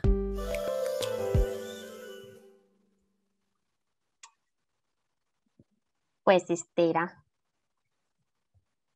Muchas gracias a la persona que la ha compartido, la verdad. Bueno, ahora que lo habéis visto ya podéis decir qué os parece mejor. Me ha parecido muy bueno el vídeo y qué heavy que se pongan tantas trabas y tantos que se oculte, que se ponga cuidado es información peligrosa como frágil. Y luego estén expuestos niños tan pequeños, bueno, y toda la gente al final, pero bueno, adolescentes en una etapa así más crítica o niños tan pequeños a todo tipo de, bueno, de todo lo que nos has enseñado y que esto esté considerado, bueno, esto, cualquier tipo de, vamos, está sacado tanto de contexto, ¿no? Y antes que nada de todo eso, que muchas gracias, Pilar, que da gusto oírte hablar. Que te explicas muy bien, transmites además mucho entusiasmo y por el tema, que yo soy pez en las redes sociales y no le pongo demasiado interés. Yo creo que me da también miedo esa parte de ver todo lo que se nos va de las manos si no tenemos en cuenta todo esto, o con la falta de bases de educación sexual o de educación para las redes también en las escuelas y todo eso. Y como que me alejo un poco asustada y me ha gustado mucho tu tertulia en general. Pues muchas gracias. La verdad que sí, es un poco esa idea de tampoco estar por placer, sino estar por ver un poco. Y que es eso, o sea, si con nada que buceemos en las diferentes plataformas, simplemente por curiosidad podemos ver pues alguna que otra tendencia un poco, bueno, en la que estaría bien, ¿no? Comentar o decir algo también a los chavales. Pero muchas gracias, ¿eh?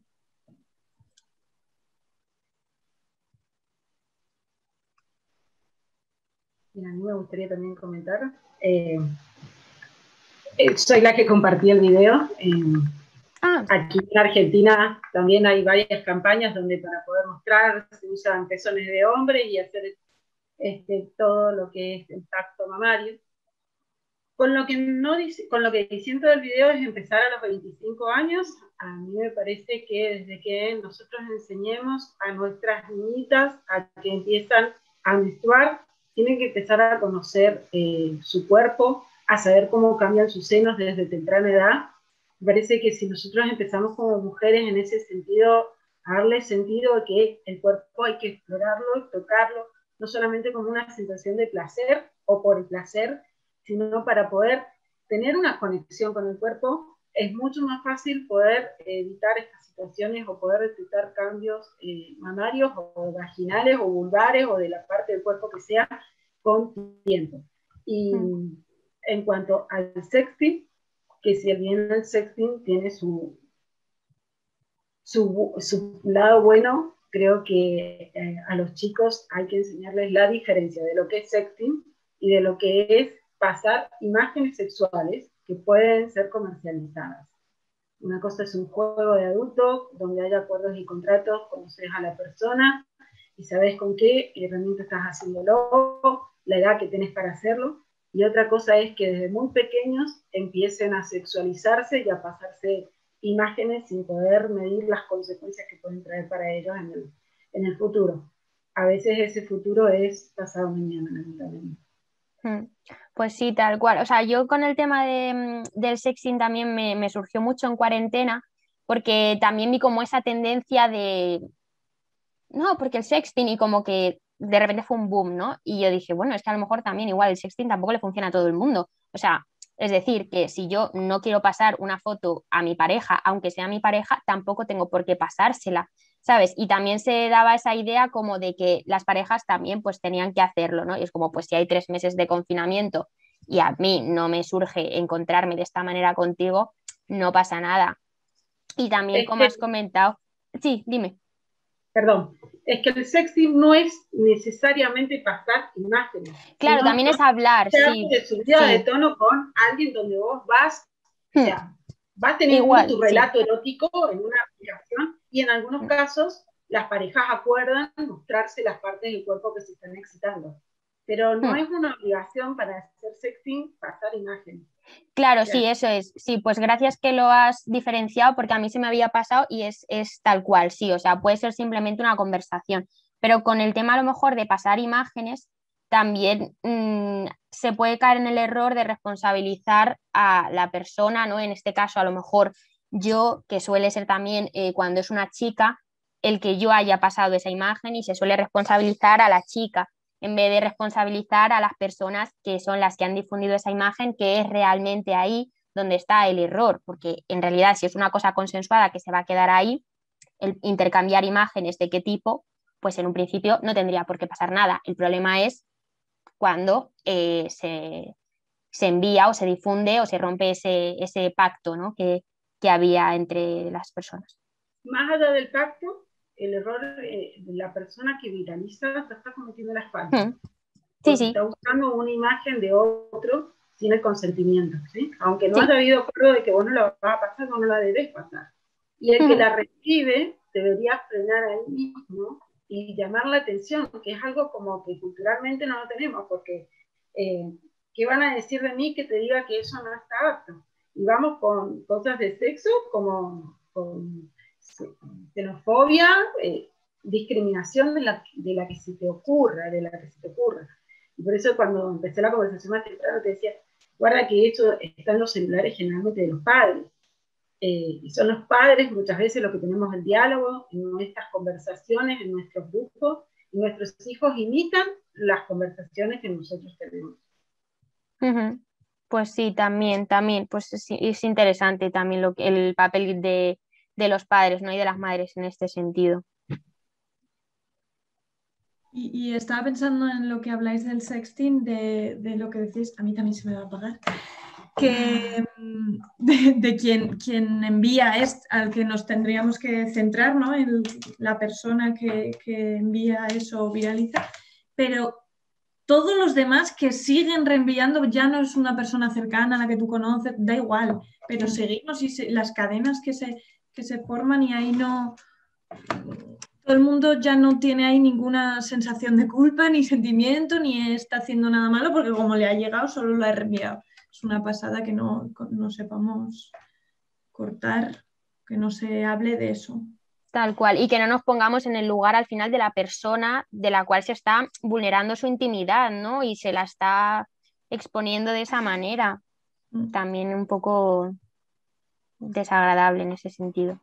Sí, pero de eso falta mucho más charlas. Y de esas Sí, charlas en general, o sea, vos haces un poquito de esto en las redes y vas a tener uno que se aísle a todo y lo demás es como, volamos, porque esto no es atractivo, esto no vende. No te va a venir una empresa a poner plata para que vos hables de no viralizar cuerpos semidesnudos, desnudos de otro, ni burlarte de los otros. Eso es como que no trae plata.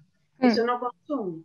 Entonces, en esta edad que vos nombrabas, de la adolescencia, donde yo quiero pertenecer, quiero ser reconocido, que me vean, o mostrarme a los más cercanos de mi grupo, que a mí me miran también y que me miran otros que no son ellos, empiezan a dejarse de lado ciertos valores por construir una imagen que es un espejo empañado, ¿no es cierto? No es un espejo real, porque creo que esa es la realidad. Y después me choco con la realidad cuando salgo a la calle y me tengo que encontrar con otros. Pero mientras que las empresas sigan pagando eso, es más el esfuerzo que hay que hacer para reconstruir.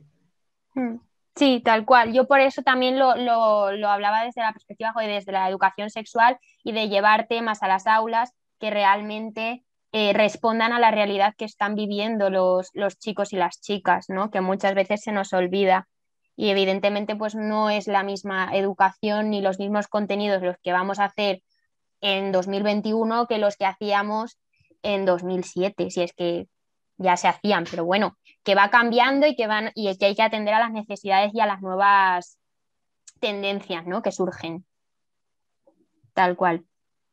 Pero bueno, para eso estamos, para meternos en los colegios ahí a fuego. Me ha gustado mucho, Pilar, cómo has empezado como nombrando y diferenciando el currículum oficial y el oculto, que me parece que es clave, que donde más fallamos es en hacer así de no, lo que no les hable, así no les meto en ciertos temas, cuando precisamente tienen estímulos y tienen información de todos lados, y si yo obvio que van a llegar o sea, que obviamente van a llegar a ese tipo de información y que existe un aprendizaje incidental, por así decir. Eso, no hablo de ciertos temas desde los que, pues desde una educación previa podríamos prevenir o, como decías tú, darles herramientas, ¿no? Para cuando se vayan a enfrentar, cuando puede que lleguen a situaciones más conflictivas o a todo esto de lo que hablamos.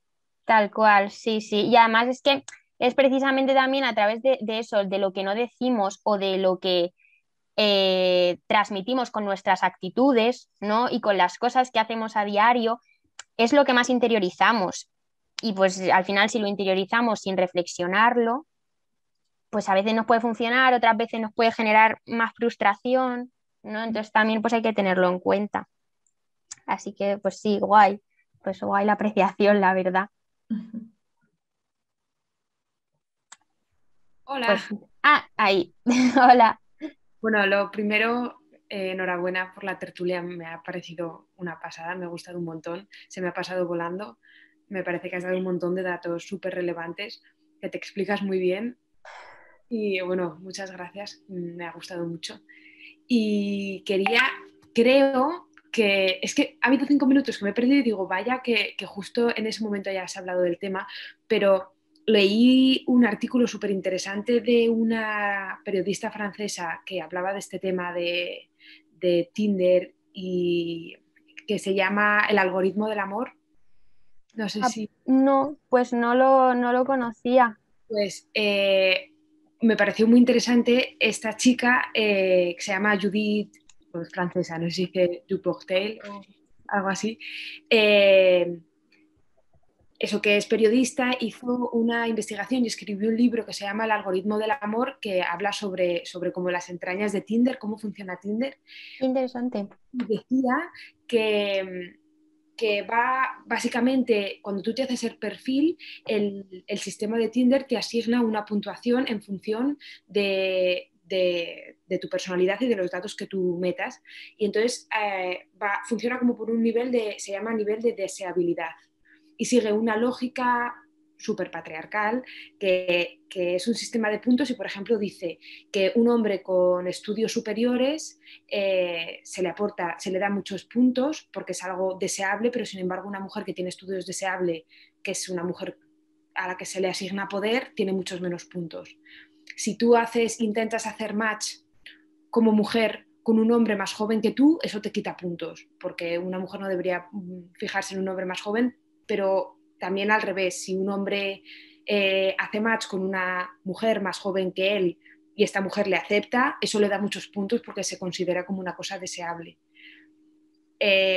Me pareció, bueno, ojalá me lea el libro pronto porque me pareció... Una locura. Porque me pareció súper interesante. O sea, yo con respecto a esto que dices del algoritmo, que sí es verdad que justamente no lo he comentado, sí que vi una publicación en la que precisamente decían lo mismo, como que Tinder penalizaba en mujeres, justamente lo que has comentado tú, el tener muchos estudios, ¿no? Y como que, y al final es eso, que también las redes se mueven en algoritmos que no entendemos y que no conocemos. Y entonces, pues es también interesante. Pero vamos, muy guay, pues me renta un montón que lo hayas compartido, la verdad. Qué guay.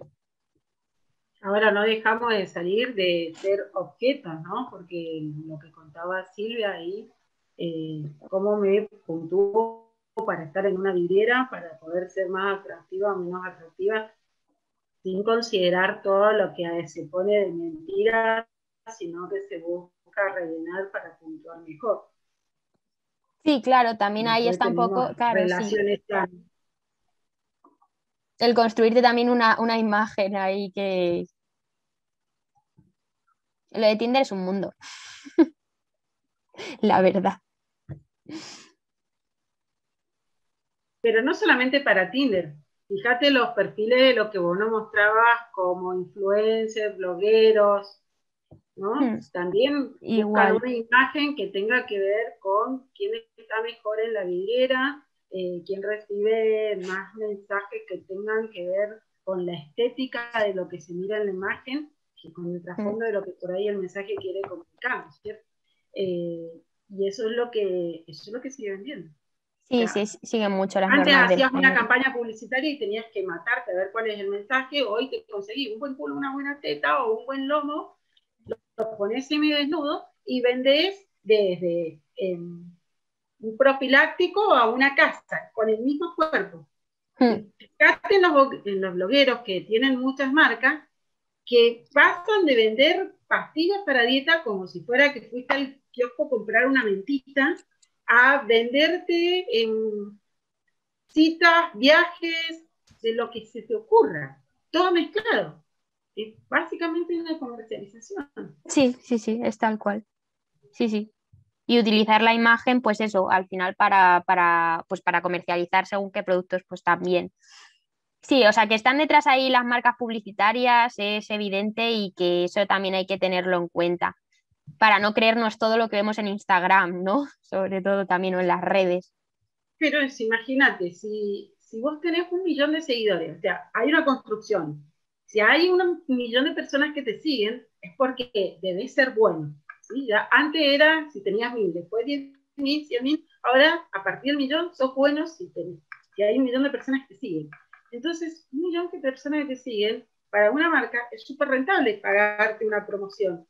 Porque aunque solamente el 1% vaya y te compra, es un 1% que no tendría otra forma. Si yo te hablo de un producto y te digo, ay, porque hacerte esta cirugía, mira cómo te deja, yo tengo tantos años y mira cómo me deja, y con esto yo conseguí, te empiezo a mostrar lo que conseguí. En 2 segundos yo te estoy mostrando lo afortunada que soy por saber hacer buenas elecciones. Sí, sí. Sí, sí, y Y al lo final podés, es eso, sí. y ese tipo de cuentas, fíjate la cantidad de posteos que tienen por día, no es que tengan un posteo por día. Posteos, historias, Reel, TikTok, Twitter. Facebook es lo que menos se usa, pero depende del segmento de edad, ¿no? Sí, es un ¿Cómo está? bombardeo. La mayoría de las cirugías estéticas son en mujeres que tienen entre los 30 y 44 años. ¿Qué nos pasa Sí. como mujeres a esa edad que no sentimos que nos falta, que no sentimos que no tenemos para necesitar concurrir a cambiarnos la forma en que nos vemos? Sí, al final también se persigue yo creo que, o sea, es también eso y al final es esa idea como de un modelo de belleza que yo creo que también está cambiando, ¿no? Y es como más artificial y también es interesante ver cómo cambia y sobre todo cómo, pues lo que comentabas tú, ¿no? Cómo se naturaliza en ese sentido de que parece que todo el mundo puede acceder a ponerse botox en los labios y eso ya es lo suficiente como para que esté bien y que yo vaya mañana y me lo haga por el simple hecho de poder hacer. Y no sé si os ha resurgido, o sea, os ha resonado algo también el tema del OnlyFans, que yo era como lo que tenía más encallado, porque no sé si aquí hay alguien que esté a favor o sea, no sé, que pueda dar como una opinión también diferente a la que he dado yo. Hola, Hola. a mí me gustaría comentar algo sobre el tema. Bueno, comentarlo no, sino simplemente decirte primero que me ha encantado la tertulia, que también, Muchas como te gracias. han dicho antes, estaba súper pegada, que no me quería despegar de la pantalla porque me ha parecido súper interesante.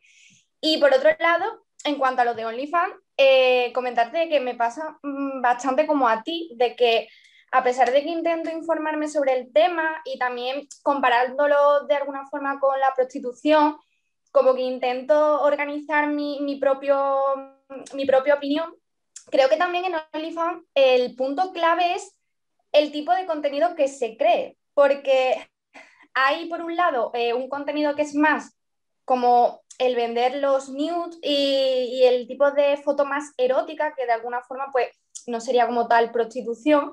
Y luego, por otro lado, está más el bando de más como la pornografía. Entonces, creo que de ahí también parte la dificultad de intentar clasificar si OnlyFans lo podemos considerar como la neoprostitución, o creo que también de ahí parte lo que sería la discusión. Y me ha parecido muy, muy interesante lo que has comentado, y también la Alexandra, creo que has dicho, Alexandra Kollontai. que me la he apuntado porque me gustaría investigar mucho más lo que ella comenta y tal. Y es eso, y es como darte también a ti como el decirte, es que creo que a día de hoy tenemos muy poca información como para poder clasificar de alguna forma lo que es OnlyFans. Entonces entra ahí como ese problema. Sí, tal cual. Sí, lo que comentabas tú, en plan, un poco el tipo de contenidos que hay en la propia plataforma.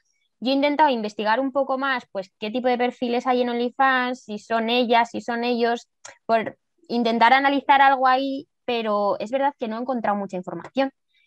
Entonces me queda un poco como, no sé, y por eso era la idea de llevarlo más por pues al final entender el cuerpo como una mercancía, y que el hecho de que seas tú la que se crea el propio perfil no quiere decir que tengas tú el poder absoluto de toda esa situación, porque hay una persona detrás de ese perfil y estás un poco también expuesta a tus suscriptores, ¿no? Por eso también creo que en OnlyFans te pueden pedir vídeos o te pueden pedir cosas, y, y también eso es un poco complicado porque es como, le tienes que decir que no. O sea, si te pide un vídeo haciendo X cosa, pues a ese suscriptor supongo que le tienes que decir que no. Entonces, un poco raro, un poco raro. Pero A bueno, mí me muchísimas parece que gracias.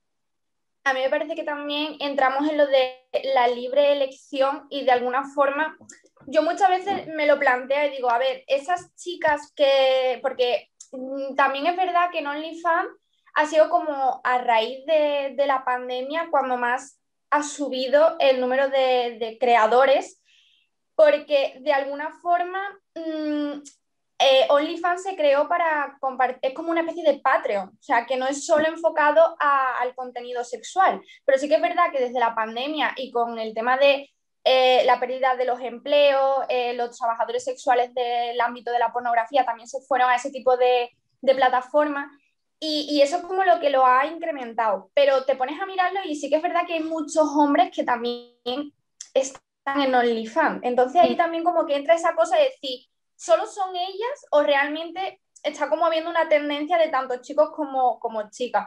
Pero sí que es verdad que te pones a escuchar a algunas chicas que lo tienen, y claro, y entran en esa dicotomía de, no, la libre elección, pero bueno, ¿qué te empuja a ti realmente a hacértelo? Es como ese trasfondo al final de lo económico. Entonces, es como que seguimos relegadas como que es la forma en la que podemos alcanzar ese nivel económico que nos gustaría tener y que no podemos conseguir de otra forma que no sea nuestro cuerpo. Entonces, es complicado. Sí. A mí me genera muchas dudas. No, pero lo que comentabas al final, que además es como, claro, si entendemos que estamos en una cultura hipersexualizadora, donde el éxito de la mujer es precisamente su atractivo sexual, pues evidentemente tener perfil en OnlyFans va a ser guay, ¿no? O sea, al final, tener un perfil en OnlyFans donde tengo un montón de seguidores, pues no deja de aumentar, o sea, en el sentido de que mi valoración como mujer en la que sexualmente, pues socialmente tengo que estar bien valorada, pues va a estar bien. Entonces es un poco difícil salir de esa lógica, pero no sé, me había resonado también otra cosa que habías dicho, pero se me ha olvidado. Vaya. Pero no, sí, con lo del tema de que hay chicos, yo creo que también está pasando como algo muy interesante, que es que también se están invirtiendo para según qué cosas los roles, pero siempre, no sé, como que está habiendo también esa inversión, ¿no? En algunos aspectos de los roles de género. Mira, yo justamente ayer, hace un par de días, en el programa este de Telecinco de por las mañanas, no te sé decir exactamente el nombre, pero llevaron a un chico que tiene OnlyFans. Y le hicieron como una entrevista y bueno, el chico como que no acabó muy contento con la entrevista que le habían hecho y subió un Instagram TV a su cuenta explicando un poco pues por qué no le había parecido bien la entrevista y tal. Y a mí me dio la pica de decir, voy a ver los comentarios.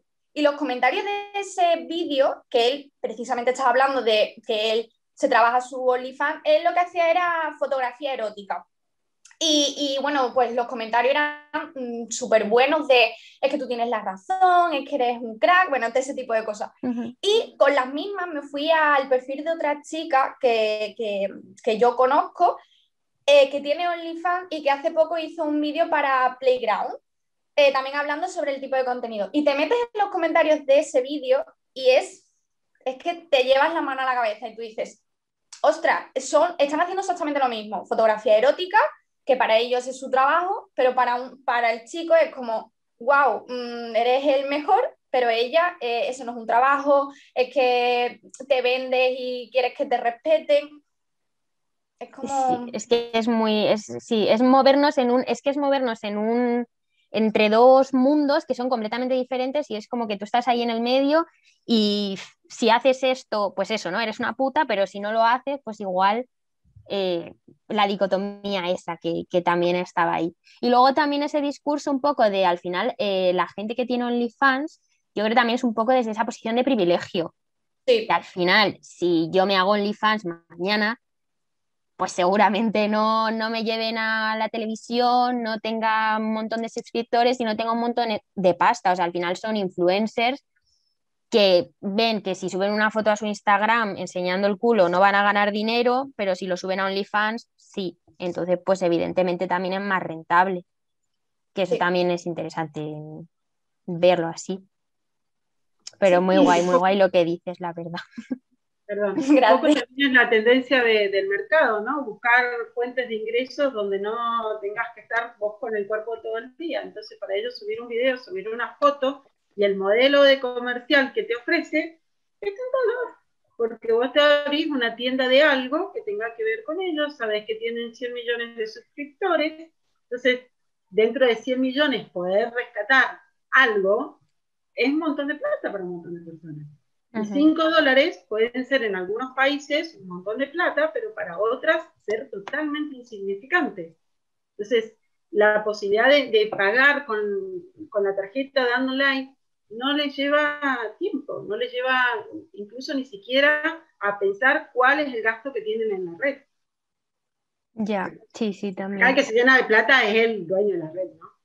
Sí, al final el dinero, evidentemente, en el sistema en el que estamos, pues es lo que mueve, ¿no? Casi. 100 millones de suscriptores a $5 mensuales. Saca la cuenta.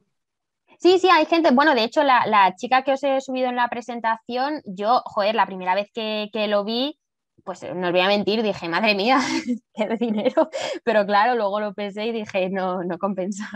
No compensa por eso, porque al final también siendo mujer en OnlyFans, pues está claro que también vas a verte expuesta a un montón de violencia, o sea que a mí me da la sensación también de que OnlyFans ha saltado como 4 pasos, queriendo venderse como que es una herramienta contra la censura, de liberación sexual máxima y tal, y es como, pero no podemos pretender eso si estamos todavía en un sistema evidentemente patriarcal máximo.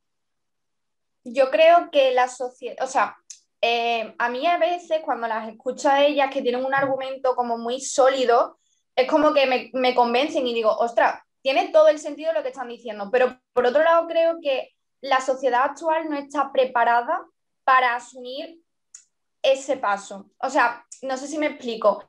Es como que está muy bien que como que aquellas chicas que realmente lo quieran hacer y que sea de alguna forma una motivación súper intrínseca, pues que digas, vale, me parece bien como un medio para conseguir el dinero que tú quieras. Pero es que los hechos lo demuestran, como tú has enseñado, los comentarios que reciben esas chicas. Es como, sí, te premiamos porque enseñes, pero si te pasas, ojo, que ya te pasas de enseñar demasiado. Es como que lo castigan. Entonces, es como que sí que se está haciendo esa liberación sexual, pero creo que estamos como intentando galopar muy rápido para como se está acomodando la población a ese cambio. Yo creo que ahí puede que esté también la clave.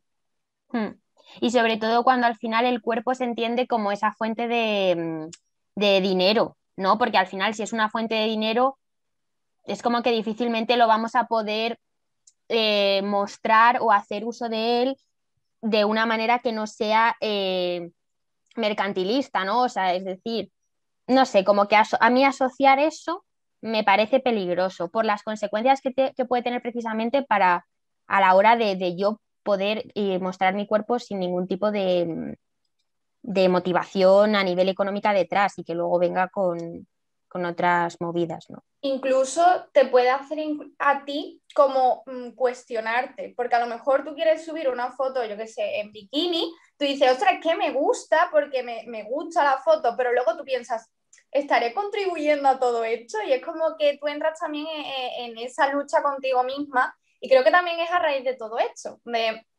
estamos como, por un lado, yo creo que antes teníamos asimilado el enseñar al cuerpo como algo malo por la cultura en la que nos habíamos educado, y ahora lo estamos asociando a, jolín, yo a lo mejor no estoy de acuerdo con ese discurso, y si enseño el cuerpo de alguna forma es como que me estoy posicionando en ese discurso. Entonces yo creo que también entramos ahí como en esa lucha. Es como complicado. A mí este tema me interesa mucho, pero a la vez me parece muy complicado. No, yo estoy igual que tú, ¿eh? Vamos, con lo que has dicho de lo de la foto también me he visto súper reflejada, en plan. Pero bueno, no sé. Hola. Hola. Bueno, perdona que no me ponga la cámara, es que no me funciona. Sin Y problema. decirte que me ha encantado la tertulia, de verdad. Y es que precisamente del tema del OnlyFans hablaba esta mañana con una amiga, la típica charla de las 8 de la mañana.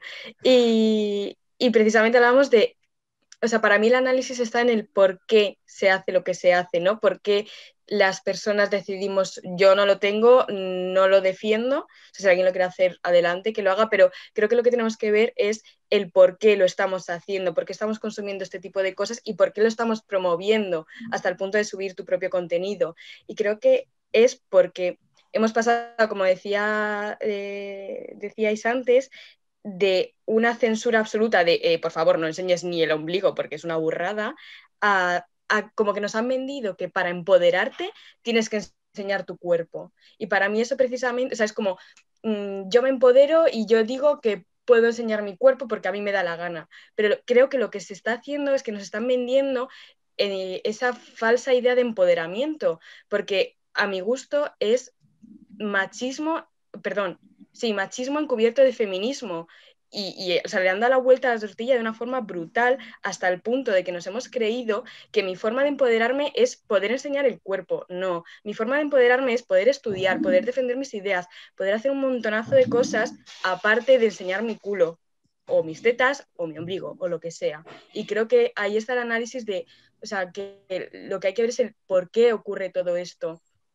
Porque, bueno, es que para mí es eso tal cual, el porqué. Y es que me parece, o sea, sinceramente me parece una técnica alucinante y quien lo haya montado lo ha hecho genial porque ha conseguido que nosotras mismas nos creamos que eso es empoderamiento y lo estamos fomentando directamente, nosotras y nosotros, porque al final es el vender tu cuerpo de una forma o de otra. Digo, es verdad que las mujeres partimos de un punto totalmente distinto a los hombres en este aspecto y desde luego, o sea, como técnica alucinante, lo han clavado, lo han hecho genial, han conseguido que nosotras nos lo creamos y lo fomentemos y encima lo defendamos sin caer en que no, es que me estás diciendo que para empoderar tengo que enseñar el culo y no, para empoderarme tengo que hacer otras muchas cosas aparte de eso.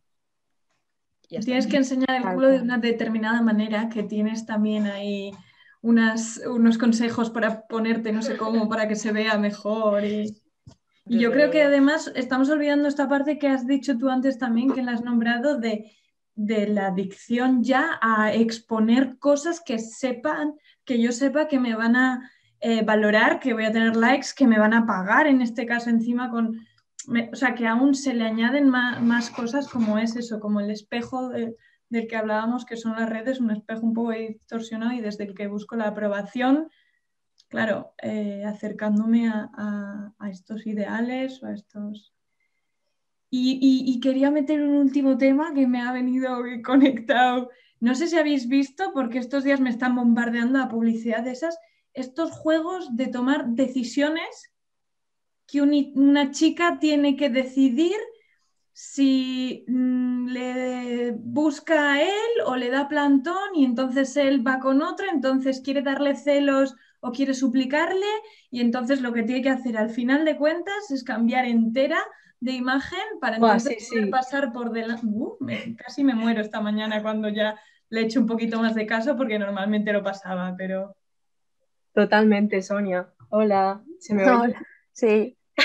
Perdón que no ponga la cámara, ¿eh? Es que estaba aquí estudiando y me conecté a escucharlo y la verdad es que tengo unas pintas que da hasta vergüenza. Que simplemente me conectaba para decirte que me ha gustado mucho, la verdad, porque al principio estaba estudiando y dije voy a ponerla y al final he dejado de estudiar y me he puesto aquí a escucharos, me ha gustado mucho y quería decir lo que antes dijo una compañera que no recuerdo si fue Silvia, de lo del algoritmo del amor, que me pareció súper interesante porque justo el otro día estuve leyendo al respecto y lo que decía de que si eres hombre o mujer en función de si eres más mayor o más pequeña, tú como mujer te dan más o menos puntos en el nivel de deseabilidad y eso me pareció súper interesante porque encima estaba todo hecho a través de como un sistema de inteligencia artificial que había creado Amazon para reconocer las caras y la verdad es que estuve flipando cuando lo estuve leyendo y la verdad es que no he leído tampoco el libro que ella dijo, pero vamos, es súper interesante. Y lo que ahora ha dicho Sonia me ha llamado mucho la atención porque llevo como 3 días que no me paran de salir anuncios todo el rato de eso, que es que yo flipaba porque es que me parecían, y es que daban ganas de vomitar solo de verlos porque decías, pero ¿qué es esto? Si es que, o sea, más machistas no podían ser los dibujines que ponían y las decisiones que tenías que tomar. Y nada, y lo que estabais diciendo de la libre elección me recordó un poco a la charla que dimos el otro día Celia y yo sobre la abolición de la prostitución, porque bueno, al fin y al cabo estábamos todo el rato haciendo énfasis en que no, la elección de las mujeres no está siendo libre cuando ya estás partiendo de una vulnerabilidad estructural, económica y 1 millón de violencias más hacia las mujeres. Y que cuando al fin y al cabo no tienes recursos reales, pues no, las decisiones que tomas al fin y al cabo no son libres. Y vamos, es totalmente lo que estabais diciendo al respecto de OnlyFans y demás. Aunque también yo siempre he pensado como que lo de si es una nueva forma de prostitución, lo de OnlyFans, a mí me parece que en realidad es caer en banalizar lo que realmente es la prostitución y que al fin y al cabo igual estás en tu casa grabándote un vídeo que obviamente entiendo lo que queréis decir con la comparación, pero para nada con ser una mujer que está siendo prostituida y está teniendo que soportar a hombres y hombres tocando y demás su cuerpo. O sea, me parece banalizar la prostitución, que no me estoy metiendo con lo que hayáis dicho ni nada por el estilo, sino que con todo lo que hemos tenido que indagar en el ámbito de la prostitución y la trata de mujeres, me parece que la gente que hace comentarios al respecto, como poniendo el símil de OnlyFans, al fin y al cabo yo creo que para nada es lo mismo y no estoy defendiendo OnlyFans porque a mí también me parece que tiene una base muy patriarcal y muy machista. Y también quería comentar que no tengo ni idea de si en OnlyFans son más mujeres o más hombres los que participan, porque la verdad es que no lo sé, pero sí que sé que lo que hay mucho ahora también son parejas, en plan, yo con mi pareja, sean heterosexuales o no, vi como un documental en la televisión que no recuerdo si era El Punto de Mira o algún programa al respecto así parecido, que no recuerdo cuál fue, pero hablaban justo de esto, de todo el tema de OnlyFans y explicaban un montón de cosas y salió 1 o 2 parejas heterosexuales en este caso y todo el contenido que subían eran ellos todos juntos pues teniendo relaciones incluso, o sea, no solo fotos sino también teniendo relaciones sexuales y demás. Y nada, solo era decir eso y que lo has hecho muy bien. Pues muchas gracias, Yeida. Bueno, es que yo estuve en vuestra charla.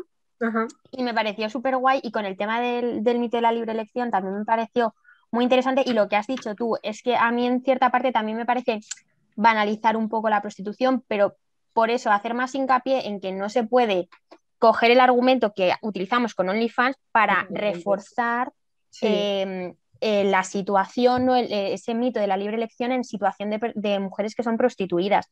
Y es ahí en plan como mi intención de separar esas dos cosas, porque eso, yo creo que OnlyFans es más desde el privilegio también. Pero bueno, muchísimas gracias. Nada. Y lo que decía, no sé, no recuerdo si fue Esther que se conectó antes y dijo lo de el machismo encubierto de feminismo, de todo esto al respecto. Al fin y al cabo, o sea, yo creo que tiene toda la razón del mundo, pero que al fin y al cabo todo el tema de mi libre elección o mi derecho a procurarme felicidad o autodeterminarme o mi derecho a empoderarme y demás, al fin y al cabo, pues lo dijimos también, lo dije yo de hecho en nuestra charla, que al fin y al cabo son todo pues argumentos que nos ha metido en la cabeza el mercado y todo el tema de la economía capitalista y que al fin y al cabo hay que tener mucho cuidado de lo que nos venden como empoderamiento o liberación o lo que realmente es, porque tampoco hay que poner una serie de normas. Igual para mí como mujer empoderamiento es otra cosa completamente distinta, igual de válida que para otra mujer puede ser otra cosa totalmente diferente y hay que tener también eso en cuenta. Y eso. Tal cual. Pues muchas gracias, Yaiza. Nada, a ti. Bueno, pues no sé si alguien tiene algo más que decir, al final, mira, hemos llenado las 2 los horas. minutos. Sí, es que es un temazo, vamos, es un tema que da mucho que hablar y todavía podríamos andar muchísimo más. Pues bueno, si os parece bien, lo dejamos hasta la semana que viene, que tenemos otras 3 charlas. Última oportunidad. ¿Alguien quiere añadir algo? Pues nada, entonces despedimos un poco aquí, vamos cerrando. Muchas gracias, Pilar. Bueno, vosotras. Súper placer escucharte y cómo hablas y cómo lo cuentas y vamos, que me reitero y nos has tenido aquí pegadas a la pantalla hasta el final. Que nos vemos la semana que viene, que tenemos 3 charlas, os las he dejado ahí en el chat y tendremos muchas más, siempre todas las semanas de aquí hasta agosto, hasta el día 1 de agosto podemos ver a Sonia dentro de nada, que también nos va a deleitar seguro con una charla súper interesante de mujeres en la ciencia, ¿no? Cómo la ciencia ha tratado nuestros cuerpos. Tenemos charlas de mujeres tras la cámara, de cineastas, de cuerpos lactantes y sus deseos, o sea que hay temazos, así que espero que nos veamos por aquí prontito, ¿vale? Que tengáis buen fin de que está a la vuelta de la esquina. Nos vemos, cuidaos. Pues, chao, chicas, gracias. Gracias, chicas.